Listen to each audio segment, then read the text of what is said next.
No, we're not live yet. No, we're not live yet. Now we're live. I had to, hey everybody, thank you for coming over to the after party. I had to stop Math Pig because we were just talking and talking. You know, it's like this in the US, Math Pig. Read between the lines. Oh, no, I was going to make, no, I will not make that joke. That's definitely an offline joke. Read between the lines. But anyways, thanks everybody for coming. Thank you. Well, I'm going to have Jenny and some other people, Christy and such in here shortly. So, yeah. So carry on, folks. Carry on.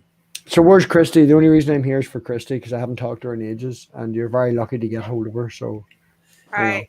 Yeah, I had to wait a little while, but I got Cynthia's cool too, and it's nice to know Puck. But, you know, I'm just mostly here for eye candy, so you know what? Really. I show up. That's why I have Puck here. I just like to go. This is good for the thumbnail. That's pretty much. You should come over and join the Rib stream. Generally, what we do is just sit in the back corner. And Rib asked me the other day why I was so quiet, and I was like, "Because I'm here for sex appeal."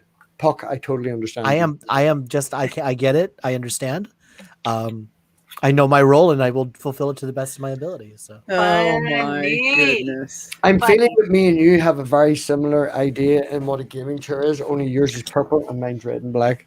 Yeah, like the lumbar support here, it does nothing for me. So I'm just. I have a real gaming chair, Robbie. Look, I bought one. No, this is the tip. This is the tip that I tell everybody who buys one of these fucking chairs that are mass produced in one factory and then sent to the other 20 factories where they get painted and put a logo on them. They're all the fucking same. Do you know the one that actually goes for your lumbar support at the bottom, man? Yeah. Put it here.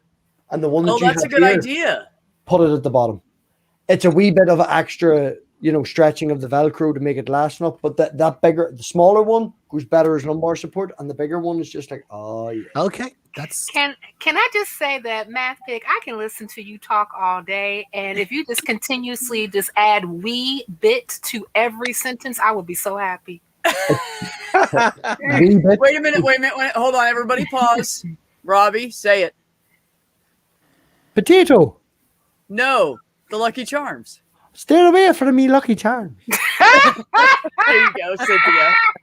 I asked that just for you.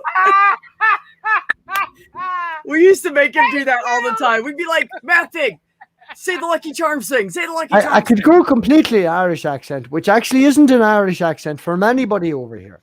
It's the stereotypical Irish accent that nobody in Ireland speaks, but everybody in Ireland knows that everybody outside of Ireland thinks that everybody in Ireland speaks like this. All you really need to do is inflect on certain wee things and talk really, really fast. If you talk really, really fast, then nobody in Ireland actually knows what you're talking. Yeah, it's funny. They that's what they do on YouTube. It's what we do in real life, hi. We were debunking a video and somebody. That's we touch from Ballymena. Now that's a slight deflection. If you're from Ballymena, what you generally do is you throw a hi on the end of every sentence. So it's like, I'm from Ballymena, hi. Are you going to the shopping centre, hi? If you're Murray, you usually stick like on the end of it. So it's like, I like I did this. Like it's really good. Like it's like, and then if you're from Belfast, you're not allowed to say, situation. That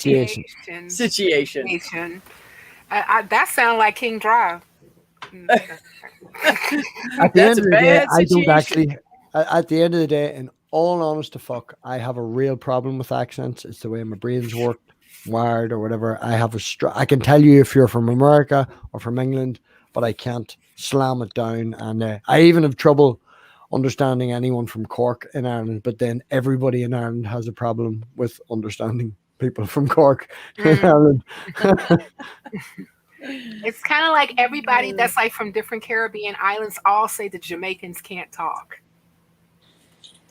At least that's what was told to me when I met a couple of gentlemen from St. Thomas, and I said, "Oh, really? My mom's from Jamaica." They said, "How do you understand her?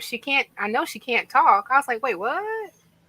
And I was like, "My mom can't talk. She did not allow us to use slang in the house. It was always the King's English because my mom came up when it was still King George." I was going to say that over here. Yeah, it was King. It was King George before Elizabeth came and usurped everybody, and now she won't die. I know. I feel so bad for Charles. Charles is gonna skip it. Charles will just skip it. He's too fucking old now. He's skip it. Yeah. Skip it. Just let it go. Give it to William because but to be honest, I don't think that any of you all are going to get that monarch seat because Elizabeth will not die. She's like my dog, who's fucking 17 years old and thinks he's 6 and still will not fucking. He's as active as he's 17. I will admit something. That's my given name. So, no, we don't die. I'm just glad. If you want to hear, according to right, has anybody here met Jungle Jargon or Nephilim Free? In person, no. Have I seen them all over the YouTube and cringed? Yes. Well, according to them, because my name is Math Pig, I am of the devil and I have a demon in me. I am going to upload this to the Patreon channel in a couple of days, but I hung out on in you. Is that like some semen innuendo going on there? What is that? No. The devil's inside me. Although I would say that your child's pretty wild, so maybe. Innuendo and not the other. She's me. She is cute as hell, and she's going to be beautiful, and she is. Is Maya in the chat? Maya had the pleasure of having an hour-long conversation with her last weekend, where I was told, yes, and I tried to talk to her from the hall, and I was told, paraphrasing, and from a 4-year-old's point of version, shut the fuck up, Daddy. I'm having a conversation with Maya. Shush. And I was like, right, I'll just go for a smoke then. You have a conversation. Oh my God, that's amazing. That's great, man. Oh no, Maya had the pleasure of meeting my spunky ass motherfucking daughter, Christy. There she is. Hi, Christy. Hello. Hi, Christy. Christy, you're muted. Christy, you're muted. And So, Queen. Christy, you know Joshua? Let me see. I do Joshua now. Cyber me. Shimer? No, I do. I'm just being. Oh, okay. I told him that, yeah, the link's pinned above if anybody wants to come in. Hi, Purple. Hi, Except Jimmy. Hey, Jimmy's Purple. not. Hey, Jimmy. Hello. Can we make a rule that Jimmy's not allowed in? No more Jimmy. Nope. Do you know I watched his live? I watched his live stream last Saturday. Oh my God. Bad, huh? Oh my God. Christy saw it was you and she left, bro. I know. I swear to fuck. I showered twice today. It's been really warm. Like, I don't know what's happening. I got to work today and I looked down at the side of my scrubs and there was deodorant on both sides and I looked at it and tried to wipe it off and it's not going to come off. And I looked at the girl next to me that I work with and I said, at least you guys know I put it on today. You won't have to smell me. One of the guys at work asked me if I was on Facebook the other day and I just told him to look me up on Google and he watched one of my videos and came to me today and he was like, you're an absolute mad fucker. That's right. Okay, you got the hair already? Okay, here we go. Yeah. She was fixing her hair again.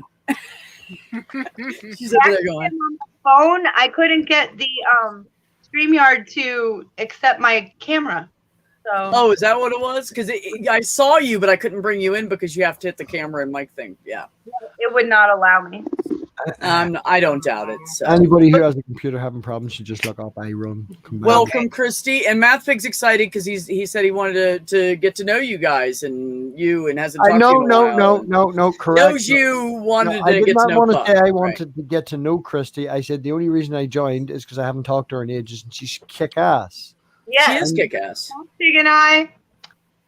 See? We're so cool. We have to wear shades because our future is so. By the way, Christy, speaking of you and by the way, towards the end of this, I will have Ox and the guys, Kate and somebody, guys and girls, throw everybody's links into the chat. So that will happen. I'm just gonna wait towards the end because I don't want you to leave this good shit. Of course. Well, on that note, I'm just going to share my link so everybody can watch the content. Hi, Joshua. How you doing? Hi, Joshua. Are you one of those delay people? Yeah. Or just muted. Apparently. Hi, Purple. Turn on. Happy birthday, Purple. Happy birthday. Happy Wait a birthday. minute, it's Purple's birthday? Yesterday. Oh, okay, we're Yesterday. singing. Everybody ready? 1, 2, 3. Happy birthday to you. Happy birthday to you. Happy Happy birthday. birthday. Purple. Rhymes Orange. Happy birthday birthday to you and many more.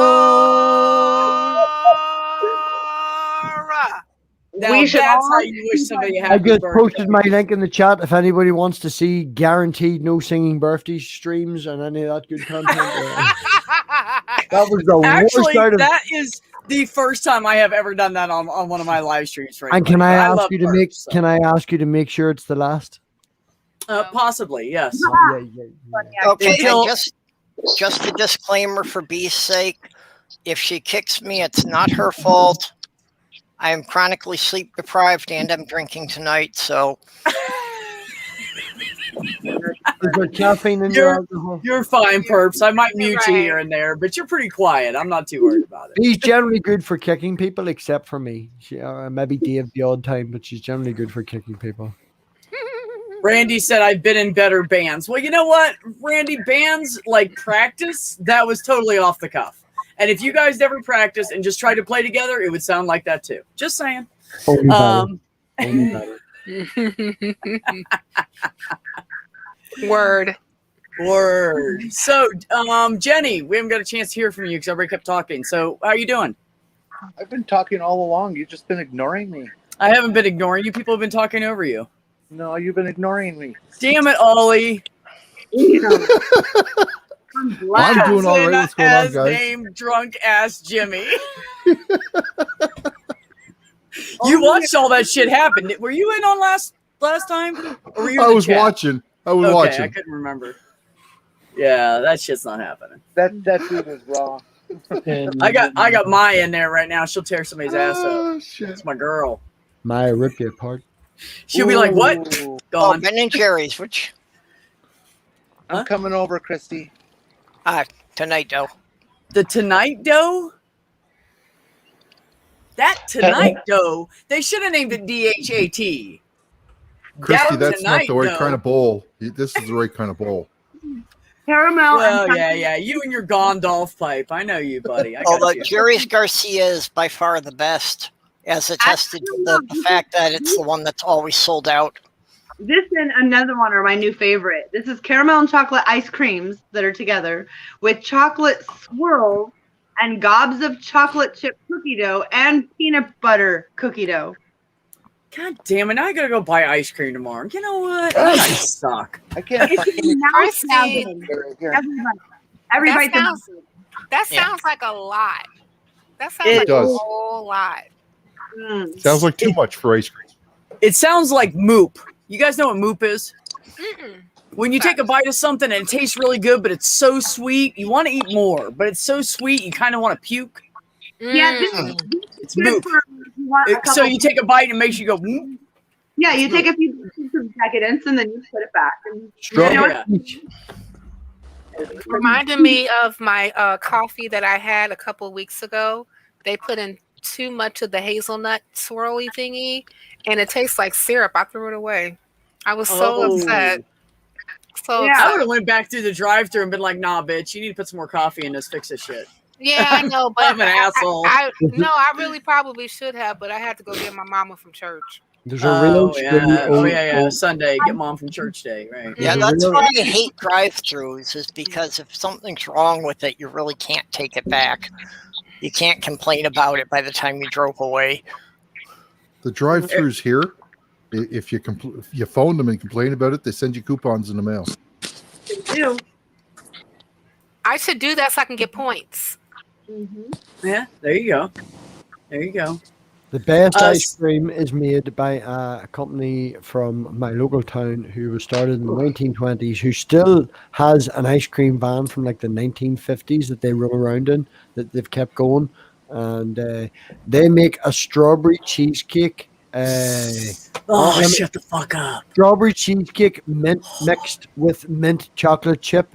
No. They Why cut you gotta up ruin that actual- shit? They cut up actual strawberries and mix it in.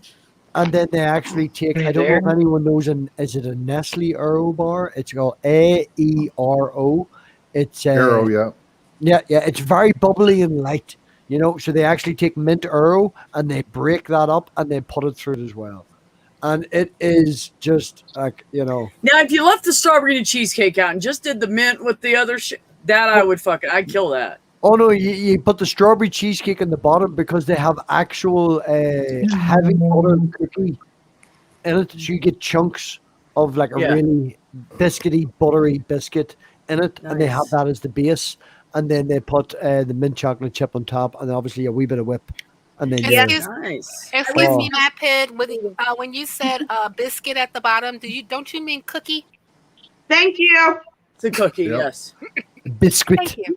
Biscuit. It is not like mom's southern cooking buttermilk. No. It's a cookie. It's just a different kind. It's not like a chocolate chip. It's more like a one of those sourdoughy kind of cookies actually is a I chocolate don't chip. know. Buttery. I went to a little restaurant the other day and for breakfast, and I had biscuits and gravy, and it ended up being a gravy on Oreo cookies. So fuck that. I'd be pissed. So gross. That sounds kind of gross. Jenny's full of shit. I'm just now that looking we at Puck. can. I'm just looking at Puck, and Puck is looking off screen, going, "What the fuck are these people talking about?" I'm over here gaming. This is fuck. He can game. I don't give a shit. You know what? Here's my contribution to the ice cream conversation. I'd love to hear your thoughts. Okay, here's how this works. When I told you that my wife hired me to, and that's how we met. It was in an ice cream shop, and she still works for them. She just celebrated her 20-something year anniversary of working for them. I'm not allowed to like other ice cream publicly. I have to permanently commit to Grater's Ice Cream, which, by the way, Cynthia, they do have a location in the northern suburbs of Chicago. I love Grater's Ice Cream. Grater's Ice Cream is the absolute best. I always have Grater's Ice Cream. Is that with a D in the center or a T? I'll type it in the chat. So type it in the chat, man. Make sure you get the sponsorship. Okay, right. Mention it without posting a link. Throw it out there. I only charge $1 per post. As much as I love hearing about other kinds of ice cream, my loyalty is to one brand of ice cream in particular because they've been signing our paychecks ever since we got married. So. Would you agree? Would you agree? Puck, would you agree that the idea of a cookie heavily buttered on the bottom of some strawberry ice cream, topped by some mint chocolate chip with Arrowbrook in it, whipped cream on top, with some strawberry sauce, and if you really want to, they also have marshmallows and sprinkles. That is a possible nice ice cream at 90%. No, you make shit, man. It's wrong. No, you know what that sounds like? It genuinely sounds like they were a bunch of ingredients were about to expire, and they just had to combine it into one thing. So they said, "Oh, I know. Let's make it an actual." No, it's two separate ice creams. They do this as a speciality thing. If you're talking a shortbread cookie, I would have that. Considering that your wife works for an ice cream shop, does she work for an ice cream boutique? Go together. You guys should all have your brains checked. What'd you say, Purple? If you're talking about a shortbread cookie on that, yeah, I would definitely go for that. Oh yeah, I'm totally up for that. Do you know what the actual funny story is? I got what people are taking here as an extreme with mixing and all the rest of it, and it was strawberry cheesecake at the bottom with the cookies. Then it was mint chocolate chip with Arrowbrook into the top, with a whipped cream top on it, with some gummies. Like gummy. Right. Gummy bears. No. That you chew that. Right, yeah, right. It's an ice cream. No, let me finish. It's an ice cream boutique. It's an ice cream boutique that has like 100 different options to top shit off with. And when I got to the end, the fact that I was just two ice creams, a whipped cream ice cream on the top with gummy bears, the woman said to me, "That's very plain. Is there anything else you'd want or whatever?" And you are all freaking out, but the woman in the shop, in the boutique, ice cream boutique, was like, "This is very plain." Okay, and Puck, when you were saying northern suburbs of Chicago, which one did you mean? I grew up in Skokie. I genuinely don't know. I know that it's if you go to the website for Graders, they have a map showing where all their retail locations are. Anybody in the United States, most places in the United States, you can buy it at grocery stores, but I don't know the name of the suburb in Chicago it's in. Okay. If I actually funded you buying a canister of liquid nitrogen, would you send me some of it just to prove how absolutely lovely it was? Because you'd have to use like liquid nitrogen to get it here to the UK. Yeah. I don't know how widespread they are, but do any of you get Schwann's ice cream? I've heard of Schwann's before. Schwann's is pretty damn good. Yeah, It's I've heard really of good. Schwann's. But to be honest, guys, I haven't had like, ice cream like that for real, since I switched my diet to vegan. Even though there are vegan ice creams and I had some that are extremely delicious. But one of the things that I have an issue with is that the only thing that I can tolerate that's kind of sweet is wine and coffee. That's about it. Can I ask a question? Why you became a vegan? Why did I become a vegan? That is a great question. We're having, these channels supposed to be a serious channel where we discuss serious topics. So, Since when? Right. Since when? I forgot she was a vegan, or I would have asked that. Go ahead. Well, I became vegan because even though like I lost a bunch of weight, I was still having difficulty. Well, first I started having difficulty with eating like milk and cheese and you were vegan when I interviewed you and Dairy. didn't ask this question. Yes. Fuck's sake, I'm useless. Right, go on ahead. No, but I started to like develop, like after I lost a bunch of weight, I started to have issues with drinking milk products or like dairy. And then so I went to my doctor and I said, hey, is one of the side effects after losing weight from bariatric surgery, becoming lactose intolerant? They said, no, it has everything to do with you being Black. I said, oh, okay. And I said, well, why is that? Yes. I said, why is that? And they said, well, did you not know that 70% of Black or African Americans are actually lactose intolerant? I said, what? I didn't know that. I didn't either at that time.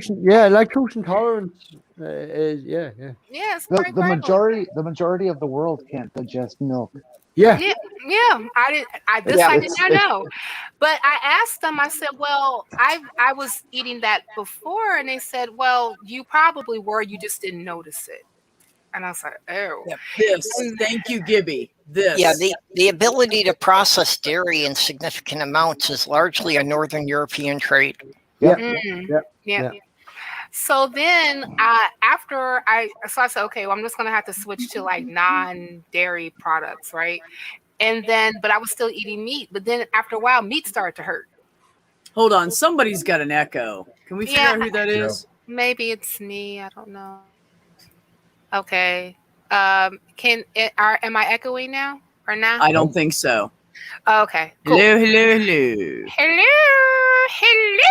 Okay. Oh, wow. So, that got loud. Yeah, it did. My bad. Hello. Okay. So then, so meat started to hurt. And then I was also having some issues like with my blood pressure because like I deal with hypertension. And sometimes I could keep it under control and I was good. And sometimes I couldn't. So I was like, well, maybe if I go vegan, like plant-based, maybe that would fix stuff. Yeah, it goes back. Yeah. It was a health decision. It was a genuine health decision. To actually improve your health. It wasn't that you were forced down this way. You don't like the taste of meat or anything like that. It was a genuine. This shit be fucking me up. I need to sort this. That's actually, Cynthia. That's what happened with my brother. He out of nowhere, like meat, anything with eyeballs. This is what he says. Anything with eyeballs and mushrooms, it will make him sick. Like puking, crapping at the same time, sick. See, and it was, and we ate that shit all of our lives, and now just out of sudden, the problem I have, right? There's the problem I have with specifically a physical job. I have a very physical job. I'd be lifting stuff that's 70 and 80 kilos. And carrying them and stuff. There's a tick that has shown up out of Texas that if it bites you, you develop an allergy to meat, and you eat it and you get sick. That's can you get tested to find out if that's true? Yeah. I mean, that you get bit by I don't know how they verify it. I believe they can do a blood test to detect that now, because it is something that's been going around for the last 4 or 5 years. Yeah. Well, it's not Cynthia because she's muted and the echo's still there. Try it again and unmute. Well, try it again now. Yeah, what's happening when I was muted? Testing. Oh, it must be you, Mathfig. Might be Mathfig. Damn it. That guy.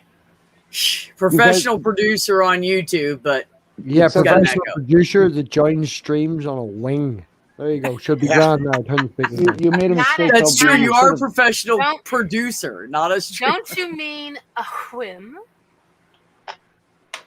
Not a wing, but a whim.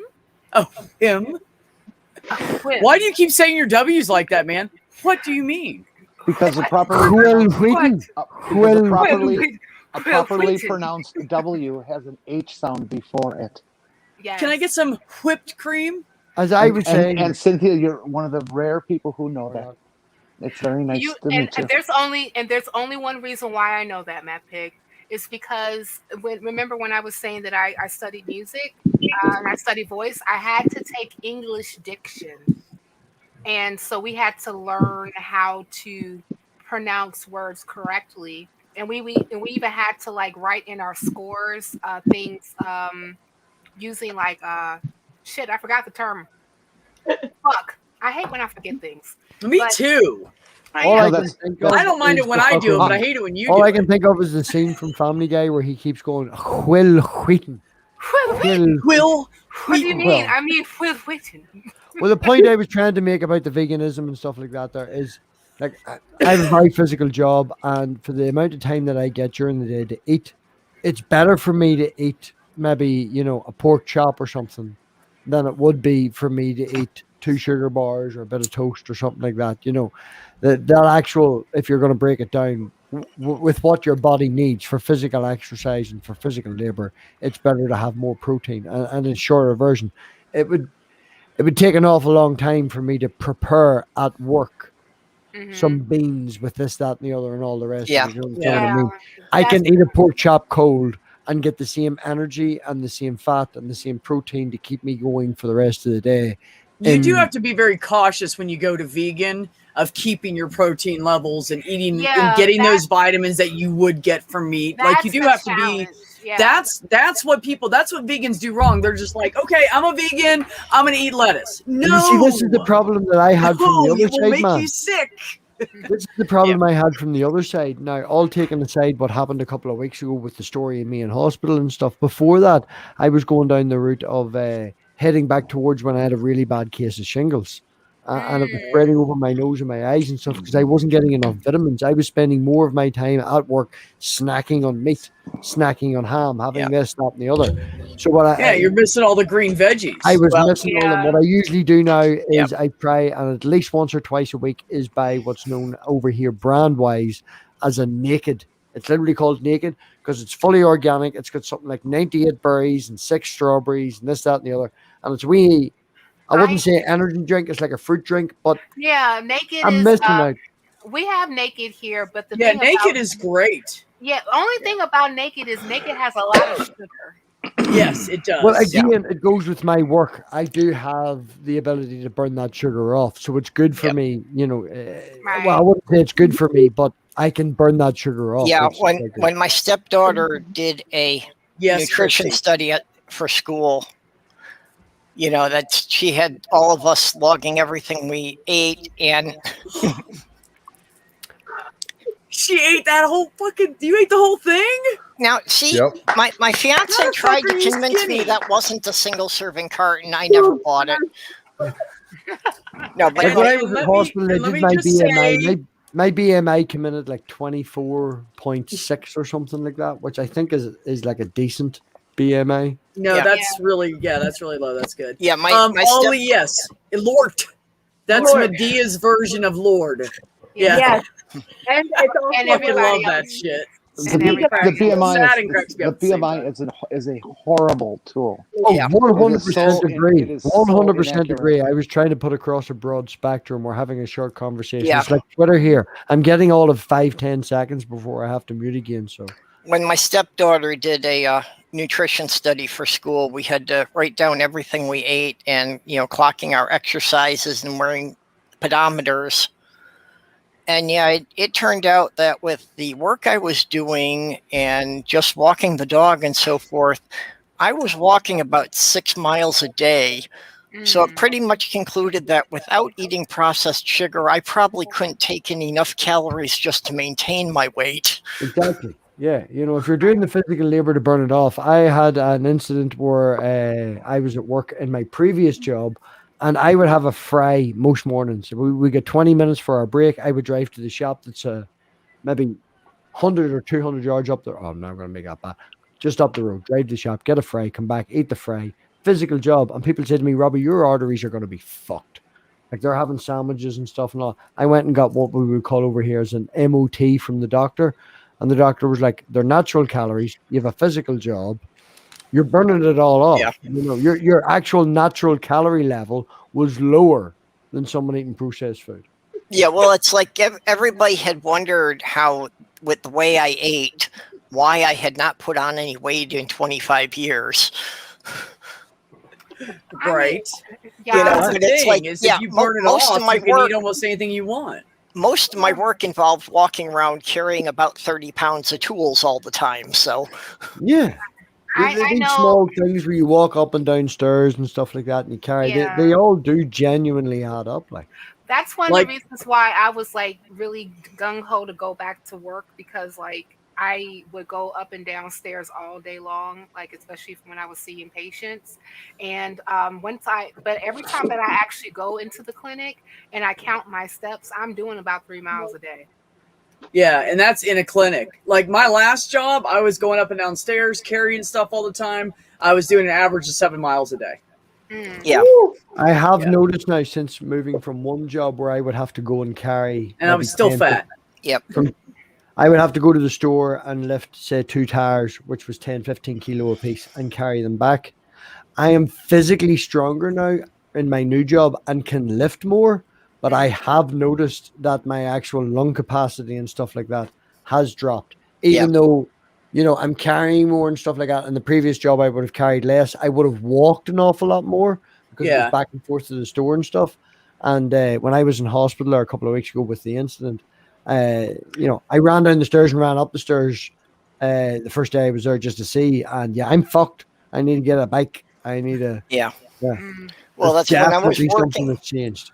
When I was doing home repairs at work, I was walking 3 to 4 miles a day. And then somehow the dog had tricked me into extending her loop we were walking to be about 1.5 miles. Was the dog talking to the local cats? Because them cats are bastards. Well, it's just, you know, I know, I got two. when we got the dog, it started out just walking to the park and back every day. And it's like somehow she was always managing to extend that a little bit further each time. Yeah, so it pretty much got to be the point that we got to the park and we walked to the end of the park where the high school was and then went back home. And yeah, it turned out that loop was about 1.5 miles. My dog has limits with her walking, and well, that's probably because she's fat. But Have a she is. treat. Yeah, have a treat. Have a treat. Did you want a treat? Did you want a treat? But I had this like great idea one day to enter her and myself in a 5K, because like I used to before COVID, like I was doing 5Ks like all the time because I like the medals. I wish you all could see my wall. I have a If whole bunch of- anybody can see Cynthia's website, it's promote your website, put it in the chat. I hope you have a fucking rent so you can. The Yeah. difference, just to see if I can say the difference between what's, you know, Cynthia has made some damn ass progress. Like I struggle losing 1.5 stone. I'm down to 76 kilo, I think it is now. I know I'm struggling to get from 13.5 stone, whatever the fuck. Pig. No one understands. You gotta talk pounds here. Like we don't Right. understand. Well, A stone is 16 pounds, isn't it? I know. Stone's 14. Stone's 14. So I was originally 13.5 stone, and now the NHS measures in kilograms. So that was my last weigh-in because of the hospital, and it was 74. So I think I'm coming in about 12. I've lost maybe 16, 17 pounds over the last year. I'm not to say that was a struggle or anything like that, but it wasn't easy, you know, for what, like, Cynthia kicked my ass. She lost fucking who knows what. I had help. I had Still, help. though. Still. I mean, well, I met. Thank knock on wood for modern medicine. Let's put it that way. I had a medical intervention in order for me to get the weight down, and I still struggle, y'all. Like this is a marathon. It is not a sprint. And you know, especially like with COVID hit, I'm like all the stuff that like I was doing previously kind of like halted because I fed off the energy from people at the at At the activities and feedback and stuff. Yeah. and especially like when you're about to hit the finish line and they say yes you can do it and I'm like I can do it. Where's my medal? And you start running because like you got the finishers picture at the end and then so you just try to get your fiercest stride like look at me I'm Flojo. No. See, when COVID hit, I was furloughed, so I get 80% of my wages. So I had more time at home to actually cook rather than coming home from work and just going, boom, give me food. I've been fucking working all day. So I had the ability to go at the correct time to get reduced stuff. I had, I actually got the ability to eat better during COVID because I was off. Again, when you're off, you don't have to get up at 7:30 in the morning. You can get up at 12:30 because the only thing you have to do is go and join Dave's quiz at 1:00 in the afternoon, which was for here. So it was an incentive to get up for that, but later in the day, you're now down from 2 meals to 1 good meal. That 1 good meal you're eating is now healthier and better. And I lost the guts of that 1.5 that I lost. A stone of that was during the COVID. And that's down to lack of money. If lack of money and obviously having more time. But organic food and things like that, if you can get it in the reduced section, if you can get it when it's lower, there's freezers, prepare your food. It's better for you. It really is. Yeah, I was cooking a lot when I was working from home, but god damn it if the fucking kitchen was way too close to my workspace. Don't get me wrong, I came home the night and forgot to make lunch and went to work with no breakfast, no lunch, and came home the day and had a dirty fucking takeaway of what is known as a spice bag, which is 2 chicken fillets with spicy coating cut up into small bits with onions, peppers and mushrooms covered in sweet chili and garlic, and then like a small chip beside it. Now, see, people think I'm joking when I say Sloth Girl's job is to make sure I don't go consecutive days without eating. But when she wasn't around, I was known to go 3 days forgetting to eat. You forget to eat. I can understand that. Wow, I never had that problem. I spent 6 months doing a starved day on a Sunday. Tell me about what does it mean to forget to eat? I know not this life. Just when I get involved in a project, especially when I was doing my writing, I don't really notice the time passing apart from, oh, the sun's coming up again and I still haven't slept. I know exactly what you're talking about. Christy, check your Twitter. The last time I had shingles, the last time I had shingles, it got that bad that my entire mouth, my tongue, like I wake up in the morning and my lips were stuck together because the skin would be peeling. It was Jim Carrey from In Living Color, like, I stopped eating for I can't do it. My mouth's too moist. I'll smoke more. Hold on. I didn't eat physical food for 5 days. Smoking more is good. I was literally living on, I think they were Calypso lollies. You buy them liquid and you freeze them in the freezer, like 10 for £1, and they're pure sugar. And that was the only thing keeping me fucking going. Oh, you're talking about popsicles. Popsicles, right? Yes, I'm living in popsicles for about 10 days. I feel like when I'm speaking to you, I'm translating to American. America. I think what he's talking about are more like freeze pops that are just the plastic tubes full of Kool-Aid. Oh yeah, those are like that's it. The cardboard over here, man. We're more. Yeah, those are the summer specials for the kids. You get 10 for £1. I have some in my freezer right now. Yeah, so I'm living on them for God knows how long. And in the space of a week, I lost what would be a stone and a bit, which was £14, £15 in the space of a week. And when going to the hospital, the doctor said to me, "Well, your mouth is that inflamed. We can't actually feed you. We can give you, an IV, and then send you home. But the fact that you're just eating them Calypso lollies, they're cold. They will numb your mouth. There's sugar in them. Yeah, just keep doing that. Go on home, knock yourself out. It'll run its course." That's kind of like giving like kids Pedialyte when they are like dehydrated. That's what it kind of reminds me of. Like, like when you're like kids, like if they're dehydrated because they're sick or what have you, and then like oftentimes you have to like give them Pedialyte so they can get the electrolytes and then perk back up again. Every time anybody says electrolytes now, all I think of is that fucking movie. Which one? Stupid, where the guy gets frozen and he ends up in the future and everybody is thick, and we've got the Idiocracy. Idiocracy, yeah. Every time Funny- anybody funny says movie. electrolytes, all I think of is Idiocracy. I Oh, apologize. I know, I was, right? I was gonna say It's the Encino. electrolytes. Right, I Putting thought like it was monster energy drinks on the plants and shit and going, I don't know why they ain't growing. Everybody knows this them fucking electrolytes keep me going all night. High. I was gonna say Encino Man. That's the only one that I know about the guy. Like Oh, you haven't seen Gross. Idiocracy? Oh my Oh, God, I haven't seen Cynthia, that. you have to watch it. It's like, hold on. It's like check Trump what state. year Hold on. Idiocracy is. If it's before 1999, you can actually do a live stream on it live on YouTube where she can watch it and we can see her reactions live. If it's I don't know before- when it came out. Okay, so Oh, here's the it's deal. 2008. So it's like Trump was president, and then they made somebody even stupider in charge. President so they're Camacho. watering. Like they have like recliners with toilets in them, so they don't have to get up and leave their chair. People will And- knock their door And they to come water in. their plants with like Gatorade or Monster Yeah. energy drinks or People something will like knock that, their and they're door and go- starving, and they're just living off of junk food and electrolytes, and they're all like they don't know what's And wrong porn with them. is as It's mainstream fucking as the hilarious. news and EastEnders and all. It's like, hi, I'm at your door. I'm knocking your door. I'm wanking. Fuck off. Come back in 20 minutes. It's like it's. Okay, so in Liar Liar, where he's like, I'm beating my own self. You'd open the door, I'm fucking my own self, and then slam the door. That's when masturbation is normalized. There you Yeah, go. yeah.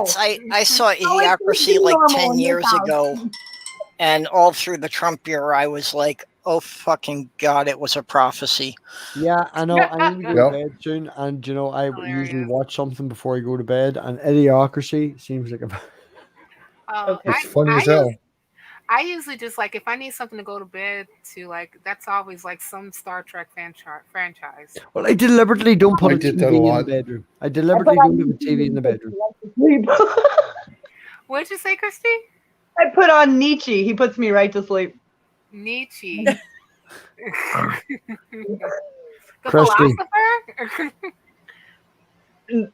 Well, I start with audiobook, Oh, okay, gotcha. Nietzsche puts me to sleep if it's someone I love, like Howard Zinn or Professor Richard Wolff or Ben Burgess or Michael. If it's something I love, I'm going to keep listening. So Yeah. Alan In saying Watts. that, if you He's love it very too much boring and and you've seen it- monotonous. Try Alan Watts. okay, I know. Okay, so my favorite go-to podcast that helps me really relax is LeVar Burton Reads. Okay. Has anybody actually listened to his podcast? Nope. Okay. So like first off, like LeVar Burton already has like this really like very rich voice.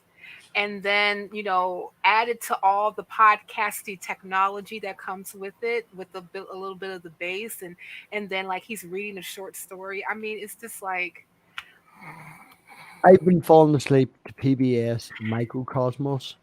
If anybody hasn't seen PBS Microcosmos, it's they focus down on. Pardon? Puts me to sleep, but only because I have not ran into something I have not already heard. So it's like, I fell asleep many times to the audiobook of Carl Sagan's original Cosmos. same. Yeah, And I can see Cornel that. West, I can fall asleep if I've heard it at least 3 or 4 times. Because if I haven't, it gets me too fired. Like I just love me some Brother West. I swear I would smooch his forehead and be his best friend forever. oh my goodness, Dr. Forehead. Cornel West. Bald Yeah, man he's don't one put of my that. favorites. Dr. Cornel West, it's sometimes it's a little bit, he says good shit, but I have to weed through all the Christian shit. So Yeah, you do. I'd be like, my brothers and sisters in Christ. And I actually seen him speak like a couple years ago, like in person. Right. And of course, like it was a lot of, and he like acknowledged the atheists in the room. And Yes. if you're atheist too, you're fine. I'm he like, does. thank you. Yeah. Oh, Nina Turner mentions the atheists and non-believers in every rundown of, and my Latinos and my atheists and my non-believers and my agnostics and my Christians and my Muslims and hello somebody. I would wear I would wear Nina Turner on my shirt every day.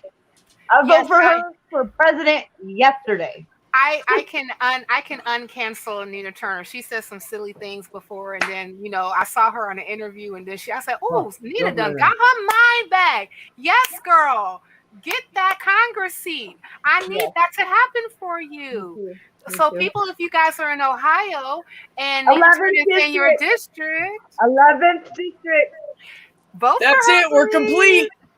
And I'm gonna leave and make it uncomplete. We got a Torben. Hey, I just impromptu set this up. Before we get into talking to you, hold on, sweetheart. Math Pig wants to do some shilling, and then he's getting his ass to bed. So go, Math Pig. Yeah, just come watch my channel. I'm fantastic. I'm better than everybody here. I am the best thing you will ever see. These are facts. Yeah. Wait a minute. Wait. We only understand a third of what you say, Math Pig. Pardon? We only understand a third of what you say. No. Sorry, it doesn't matter. It's Irish. It doesn't matter. Basically, he's saying there's some crazy shit going on. Have a drink, smoke some pot, and live your life good and come see me on YouTube. That's all he said that entire time. So there's your think for yourself. No, in all honesty, think for yourself. Do not shut down conversation. I try my best not to block people or anything like that. Same. Open up avenues, talk to people. The crazier they are, the more fun the conversation. Question for you, Math Pig. Did you invite Jimmy on your show yet? Jimmy who? Jimmy from the show last week. Shut up. I did go and watch his live stream. I did go and watch the live stream, and I left a comment. So if he wishes to, he can now follow me. It's up to him. I did have. Did you watch that stream? Oh my God, man! The chat was chaos. I was literally just I deleting had fun with that motherfucker. I really did, but we messed with him for so long, and finally, did you ever wake up the next morning, B? And Jesus, did I send them nudes to that person? And you feel really guilty. That's how I felt the next day. I genuinely felt bad for picking on him because you were fucking with him so bad, but he deserved it. He did deserve it, but I don't like picking on people because they're stupid and ignorant and they're assholes. I don't like doing that, but it was fucking hilarious. And I really was enjoying myself. When they're stupid, hey, Math Pig, you need to pick on them. Go to bed right now. Go to bed. I love you. Good night, Math Pig. Night, Math Pig. You're all motherfuckers. But we love you. We'll see you in the chat for another 30 anyways. Get over there. Oh, no. I'm going to go. All right, buddy. Get some sleep. I'm late. I just saw the link and I got off a Twitch stream. I was like, I'm being invited to something. So I just quickly stepped back up and here I am. I went back into Twitter to talk to Christy because Dick wanted to invite her on the Shills on Sunday nights. It's an all-female stream, and we just go over like stupid videos, like people who are like worshiping crystals and nice. Vax bullshit. I have to show this thing. Can I get Ben on? Ben, we need to talk. You need to go to bed. This is my stream. Go to bed. No, not go to bed. Talk to Ben. You're very close. I need to talk more to Ben. So, anyways, did you boot him, bastard? Go to bed. I love you. Go to bed. Motherfucker, you go fuck your motherfucker. I fucking any motherfucker. She's all there. Later. Love you, man. Miss Cynthia, you have to come on Leah. She does. Before you leave this year that we're in, you have to come on Leah. Okay, well, you can pick the topic. It's atheist humanism, politics, fact-checking, history, personal stories. I do book reports. Anything you want to bring. You just gotta tell me. Oh, girl, let's go on. Just but wait. But you guys got each other on Twitter. No, I don't. Did you? You got okay. I'll connect you guys on Twitter, and then she can tell you what nights they do Leah, and then you can figure it out. Okay. Cool. But did you just say something about crystals? You said something about crystals, and then like I have to like share this like because this is part of like my journey from Christianity. Okay. I still have this, y'all. Can you see that? It's part of you and your journey. What is it? I can't Those tell. crystals? The Crystal Bible. Oh my hold god, on. I've seen that. at Hold on, places. hold on. Solo layout. Show everybody what it is. Yes. Okay, hold on. Let me move I mine. used to put mine out in the sun so they could recharge. Yes, I do the same thing. I used to do the same thing. Did you all bring me into this just to like drive me insane? Like, is that why I'm here right now? Okay, and let me say this real quick. Ben, I don't know if anybody knows Ben, so I want to introduce Ben. I found Ben over on Neil's channel. Ben is great. Ben is going to be a doctor soon and has some great stories. Very intelligent, been in the military, good dude over here. So I have actually invited Ben on so you guys could meet Ben because I have amazing people on here and I want everybody. This is why I do this shit. I want people to get to know each other. So everybody say hi to Ben. Hi, Ben. Ben, I believe I know you mostly from the Transatlantic Call-in Show Discord and Arden's streams. Yeah, I've seen Puck around yes, here. Ben does. Yeah, with Arden. Ben does streams with Arden too. Yeah. Sweet. Hey Ben, Well, nice to I'm meet with you on the nonsense of crystals. Yeah, I actually I just did a medical did a wait. medical Twitch stream on my Twitch. I do like the geekiest streams. Like I literally pretend I'm Dr. House and I go through cases. And my audience tells me what I should do and what I shouldn't do. So You're Dr. Kondo. yeah. Crystals are like astrology with props. But today I did a drunk dermatology stream because I hate dermatology. Like the way that Katie Montgomery hates mayo, that's how much I hate dermatology. Oh, So man. we did a dermatology stream today. And then I saw your link and I was like, I gotta Wait a do minute. this. But I'm here to meet people. So put the crystals away. Put those away. I want to say, as far as crystals go, we do not pick on people that have crystals. We have people pick on people that worship them and cleanse them and sage them. Those are the people we pick on. Crystals are pretty. They are great decorations. Yes, they are. That is they valid. do bring an earthy feel into a home. That's what they're good for. And that's it. And My that's it, crystals yes. are extremely pretty. And they do adorn my chanting because, like, I am a secular Buddhist and I do chant, but that's part of my meditative practice. So they kind of help me as far as like get myself into the zone. Now, do I think that they actually have some type of energy healing property shit? I better not. She just said shit. Never mind. Answered. Right. What I level better woo wizard not. are you? I'm sorry. I was going to ask, what level woo wizard are you? Oh, well, right. Yeah, Like if Kelly was here, right? Kelly from the Discord, he's a rock specialist, right? And he hates those crystals and the woo energy that goes with them and stuff. So, like, one of the things I do, and Ben, I'm so glad to meet you, and I'm glad that you're going to become a doctor. I'm actually an HIV case manager, HIV medical case manager. That's awesome. Yeah. And I actually I had a patient come in to speak with me that I was going to help them with some things, and the first thing that she did was pull out one of these bad boys from her pocket. It was like, I carry this with me all the time because it protects me. I'm like, girl, from what? Yeah, I'm actually considering. Remember, sugar and salt are also crystals. This is true. But it is true. It is true. I love something crystals. I really for do. Cynthia, though. I do on my food and my coffee. Love it. Also, Ben, we were talking about Dick and I were talking about having Christy on the shills. You should come on sometime. Oh, I'm totally down. We have big science talks and debunk stuff like flat Earth and stuff. That's totally up your alley. So we do those streams on Friday nights at 7 p.m. Eastern, and then Saturday at I believe 8 p.m. Eastern. Dick, correct me if you're still in the chat. But anyways, if you're on Discord, I can hook you up with that and get you into the. Because we'd love to have you on. You would get along great with like Mike Bartleson and all those guys. I'm so down. I'm so down. Okay, cool. I'll hook you up. But I did want to tell Cynthia that I am I'm still figuring out what I'm gonna do specialty wise in medicine. I'm in my 3rd year, so I'm on rotations, trying things out.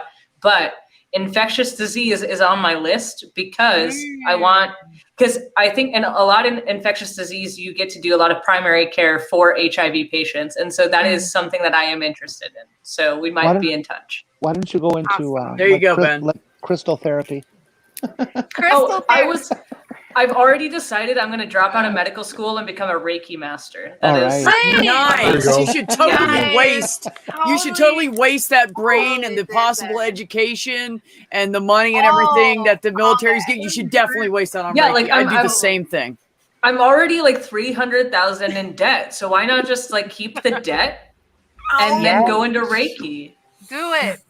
Why not? Now, dude, that hurt my chest. I have a fun story, and not necessarily about Reiki. $100,000 a year? About what you call that other thing? Acupuncture. I've done acupuncture approximately 3 times in my life. And the first time I did it, it was weird. Mm-hmm. It was extremely weird. I mean, I was in like this, 3 zero gravity chair thingy. And then so they poked me in my ear, and they poked me in my thigh, and they poked me in my ankle, and they poked me in different places and just told me just to lay there. And then they put this film on me. It looked like cling film. See, Math Pig, if Math Pig was still here, he would know what I was talking about. But they put a whole parchment of cling film on me, and it just had me lay there. And I knew, and I guess like for a moment, I knew I was still in the facility that I was at, and then I wasn't. And I didn't know what was going on. And then then it took all the stuff out of me, and then like I kind of woke up, and then like the lady asked me, "Did you travel?" I said, "Huh?" What? Right. That's why I was like, "Huh? Where am I going? I was laying here. They told me not to move." And then she said, "Well, sometimes people have like, these experiences where they travel, like they have like out of body experiences." I said, "Fuck, that's a thing?" See, that sounds a lot like the time because I was an EMT before I went to medical school. That sounds like a lot like this patient we put on ketamine once. I mean, Yeah, that's like, ketamine will do that sort of thing. It's like substance-induced state, but Lord. But it was very weird. I did not particularly care for the feeling, but I think that the issue was specifically with me when I was having this weird thing where I was like aware but not aware. I just think that I was just extremely sleepy, and my brain was doing weird shit, and that makes more, and that's my scientific explanation for acupuncture. You were really sleepy, and your brain was doing weird shit. It's a placebo effect. There you go. Yeah. Maybe. Who knows? Everybody, Christy's got to go. So I just want to thank Christy for coming in. It was great talking with you. And yeah. Excuse me. You're in the middle of a love, moment. Okay. Well, I'll wait till you're done loving on the dog then. I mean, you've been doing that for 30 minutes, honey. I didn't notice any difference. I'm sorry. The dog's gonna lick where the dog's gonna lick. Yeah, that's a fact. Anyways, whenever you need to go, you can go. Don't feel pressure to leave. I just wanted to thank you and tell you everybody in the chat appreciated it. And it's good shit. It was a laugh. Actually, it was my pleasure. I looked forward to it. This is my bestest friend, Mr. Bean, who I literally rescued because someone left him tied to a pole. Tried to find him at home, fell in love, and now I have a dog who thinks he's my very, very, very possessive, old Spanish Napoleon complex boyfriend. And we have these conversations where I set him down and I have to explain to him that I'm his mom. He is not my man. He is not my boyfriend. I protect you. You do not protect me. And I swear he goes, yeah. He is not having it. Bullshit. Yeah, the dog does not know the difference. The dog is going to do. My wife tries to kiss me. He's like, nah! The teeth come out over here. I can watch him in the sink. He's this big. But I have a wonderful, wonderful time. I'm looking forward to having Cynthia on. Ben, it was wonderful to see that gorgeous little face of yours. I know, right? Nice to meet you. It's changing soon. I'm on T now. I know. I'm just, these journeys are going to be so much fun with, a group of people that you can share them with, and you can, That's right. you and have that, you could tell, I mean, I don't know you like that, but literally you could, and you could tell me anything, and I am a great listener, and the journey is yours and yours alone, but you also have a community that would love to share in that joy and change and scariness and fear and all of the anxiety, all of it with you. And you are literally, Ben, you are literally surrounded by people that are bi and straight, and a couple of trans people in the panel with you right now, and one who is looking into it. And there's just all kinds of love. And I'm going to tell you, I am the luckiest motherfucker, because I got to meet all these people on YouTube, and they're all amazing, and they all care, and we all have each other's back. And I'm glad that you found us / we found you. So. Yeah, that's honestly like one of the big reasons why I even started my channel in the first place, was because like I wanted to be part of the community, and I wanted to, I don't know, put my voice out there. So yeah, like I've been floored just by like how many people have just like been so welcoming in the community. So it's amazing to be here. A wonderful thing to hear, because when I first started dabbling in, putting my feet in to get to know other people who had left religion, or who didn't have those beliefs, this whole community, I also am very, very leftist, and I just didn't fit all the way in, and I don't feel that anymore. I can just be whoever I am at today, and I love that it's accepted and encouraged. You are a beautiful human, and so I'm so excited to welcome you to the community. It's my first time being in the stream with you, and so hopefully many, many more. All of you who are on this panel with me, especially Ben and Cynthia, because they haven't been, and Jenny, you're always welcome. You ever want to? Yeah, sure. You've been telling me this for years and haven't had to be on your show yet, so. Yes, you're like Dick Dawson. Girlfriend, so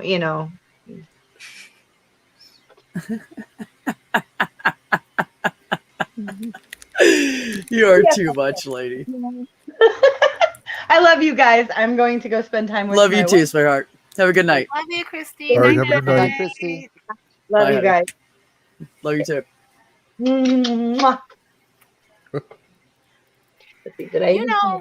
Ben, it's like something I would love to hear how your all right, so I saw, what did I see?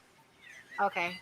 She didn't think she's off, but she's not. She'll figure it out in a minute. Ben, I would actually, I don't know how comfortable you are, like sharing part of your transition. Like part of like my job, like, being an HIV case manager, I do case manage a lot of trans women. And so it's very, and like oftentimes like, I end up like, helping them as far as like connecting them to resources, especially when it comes to either like hormones, like for medication, as far as like for gender affirming medications, and also possible surgeries. And actually with the clinic that I work with, we do have a whole department for folk who are looking to kind of navigate that process, if they're looking to, to do like gender affirming surgery, even if it's like personal or things of that nature. So, I find like, speaking with them is such an education, especially like, to the point where they kind of like arrive like, this is who I am.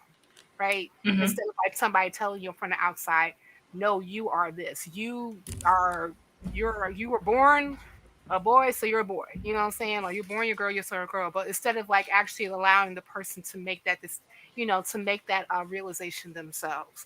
So I don't know if you are comfortable. Yeah. I guess like for me, like I've known like I've really known I was trans for a long time. Like I probably, like looking back, I kind of had signs showing when I was around 6 or 7 years old, but like my family's so religious, so incredibly religious, that like it was never really an option. And I was like, it wasn't until like about a year ago that I really learned that that was an option for me. And basically it came down to just the idea that like, let's take everybody else out of the equation. Let's just say, if I take myself, would I be happier going through this transition, not having to worry about anybody else's opinions on it? Let's just pretend that they don't matter, because they don't. Would I still make that decision if it was only me in the room to make that decision and no one else had any say? Absolutely. I would make that decision for myself. So then why on earth am I giving these other people power over me in that sense? Like, why am I saying that their opinion is worth anything? Because jackpot. Yeah. Because like they're not me. They don't know what I'm going through. Mm-hmm. So and it's easier said than done, because of course you want people to approve of you, and I have not told my family that I'm trans yet. But I don't know, just taking ownership of myself and like that was what got it for me. Like being able to make the decision on my own and not worry about anybody else. And that's how I knew it was absolutely the right decision for me. And if you have people that need resources in terms of medical things, I mean, I'm doing research under 2 surgeons in LA, and then I also have connections with a surgeon here in Scottsdale for a lot of that. Good. So like if anyone has any questions, I'm available. And my research isn't like specifically over the surgical aspect. I'm researching with these surgeons about like how medical schools teach about trans care. So, but still, like I have an amazing avenue to be able to ask questions to these surgeons, and they're like, I have the surgeon that's here in Scottsdale is reportedly one of the best surgeons in the country, and I had no idea about that. I was the president of Gender Sexuality Alliance on my campus. And I was just like, we should have a talk with one of these surgeons. And so I literally just went into like to their websites, to a bunch of clinics around here. I was like, hey, do you want to speak at my campus? Mm-hmm. And I went like to this one clinic's website, and apparently this is like one of the surgeons in the United States. And I got her to speak for us, and it was absolutely amazing. That's incredible. Yeah, so I have connections with her, and she's an amazing person. I have some other friends that are looking at specializing in gender affirming surgery. So we have a lot of stuff coming down the pipeline that like people can't quite see from the outside, but from the inside, we have a lot of activism going on within the medical community, and it's so exciting. That's great. I was hoping that we would have more like physicians that would definitely take up like gender affirming care, because like it's not as prevalent as it should be. Mm-hmm. Especially like, you know, when you're dealing with like kids who know they identify as trans, but there's such a debate on making sure that the whether like should we give them, you know, hormones now, or should we give them later? Should we wait till they're 16? Should they get them when they were 12? You know, what about the parents and all this other stuff? And not really taking it as like, you know, a medical issue, rather oftentimes it's like treated more so as a an issue of choice, right? Like, you know, like, well, I feel this way, so I just want to take, you know, I want to take like hormones, right? But but it's not treated in a way that is going to be considered like a medical care, kind of like how if you like, say for instance, like if a person has like an infection, you're not going to hesitate to give them an antibiotic, right? So, you know, why isn't it that if a person, regardless of like even if they're younger, who identify as trans, that they can't, and if it's like diagnosed as such, that they can't get the proper medication in order for them to be able to, to do the things that they need to do as far as like, So Yeah, real quick before B jumps in. Oh, go ahead, Benel, because I like you. Yeah. I make videos on this. This is my channel. So I just literally had a debate in my comments before I came on here with somebody about puberty blockers. So now, correct me if I'm wrong, Ben, but I have heard recently that they actually realize with some kids, a large percentage, it is good to inhibit their hormones and block them because they start to go through puberty too soon. Mm-hmm. Yeah, actually, puberty and so blockers it actually can help children. Quit saying it's a fucking trans thing, anyways. You bastard. Yeah, no, precocious puberty has been going on for a long and time. Also, it's also used for prostate cancer. It's used for a lot of things. Yeah, exactly. My and point. No one has any issue with it when being used for any of those other uses. Which, in fact, if you think about it this way, if we're prescribing it for precocious puberty, we're giving it at a younger age than we would be giving it to a trans person. We're talking like 7, 8, 6 years old. So people bring up this age thing of like, can we give this to a 9-year-old? Like, yeah, we can give it to a 9-year-old. We give it to 6-year-olds. Like, what's your point? As far as the blocker, and they can go off on it any time. Like, say for instance, like if they happen to be like on a blocker for a while, and they say, I don't necessarily think this is for me. They can go off on it, then they can just go through the transition normally. Now, do I think that young children should start to transition? No, because you don't know who the fuck you are yet. I think that's too soon. I know I did, but that doesn't mean everybody does. It should be on a case by case basis. I will give you that, but I think the majority rules that I think kids they should be at least say 14 or 15 years old or something before they start that, in my opinion. See, that would be give them the blockers. Give them the blockers. Wait until they make the decision, and then let them do what they want to do.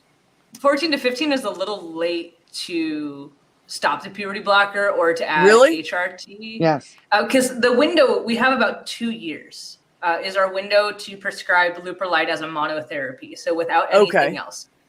Which I guess the person in my comments is arguing that Australia says it's safe for up to 4 years and that it's 100% reversible after 4 years. That is not what I see in the standards of care that are in Up to Date, which is like an international database for medical standards of care. Cool. It's saying that we can give leuprolide as a monotherapy up to about 2 years with it being 100% reversible. And then after that point, either we take them off of leuprolide or we prescribe HRT while we continue giving leuprolide, because then we start running into bone mineral density issues and other side effects.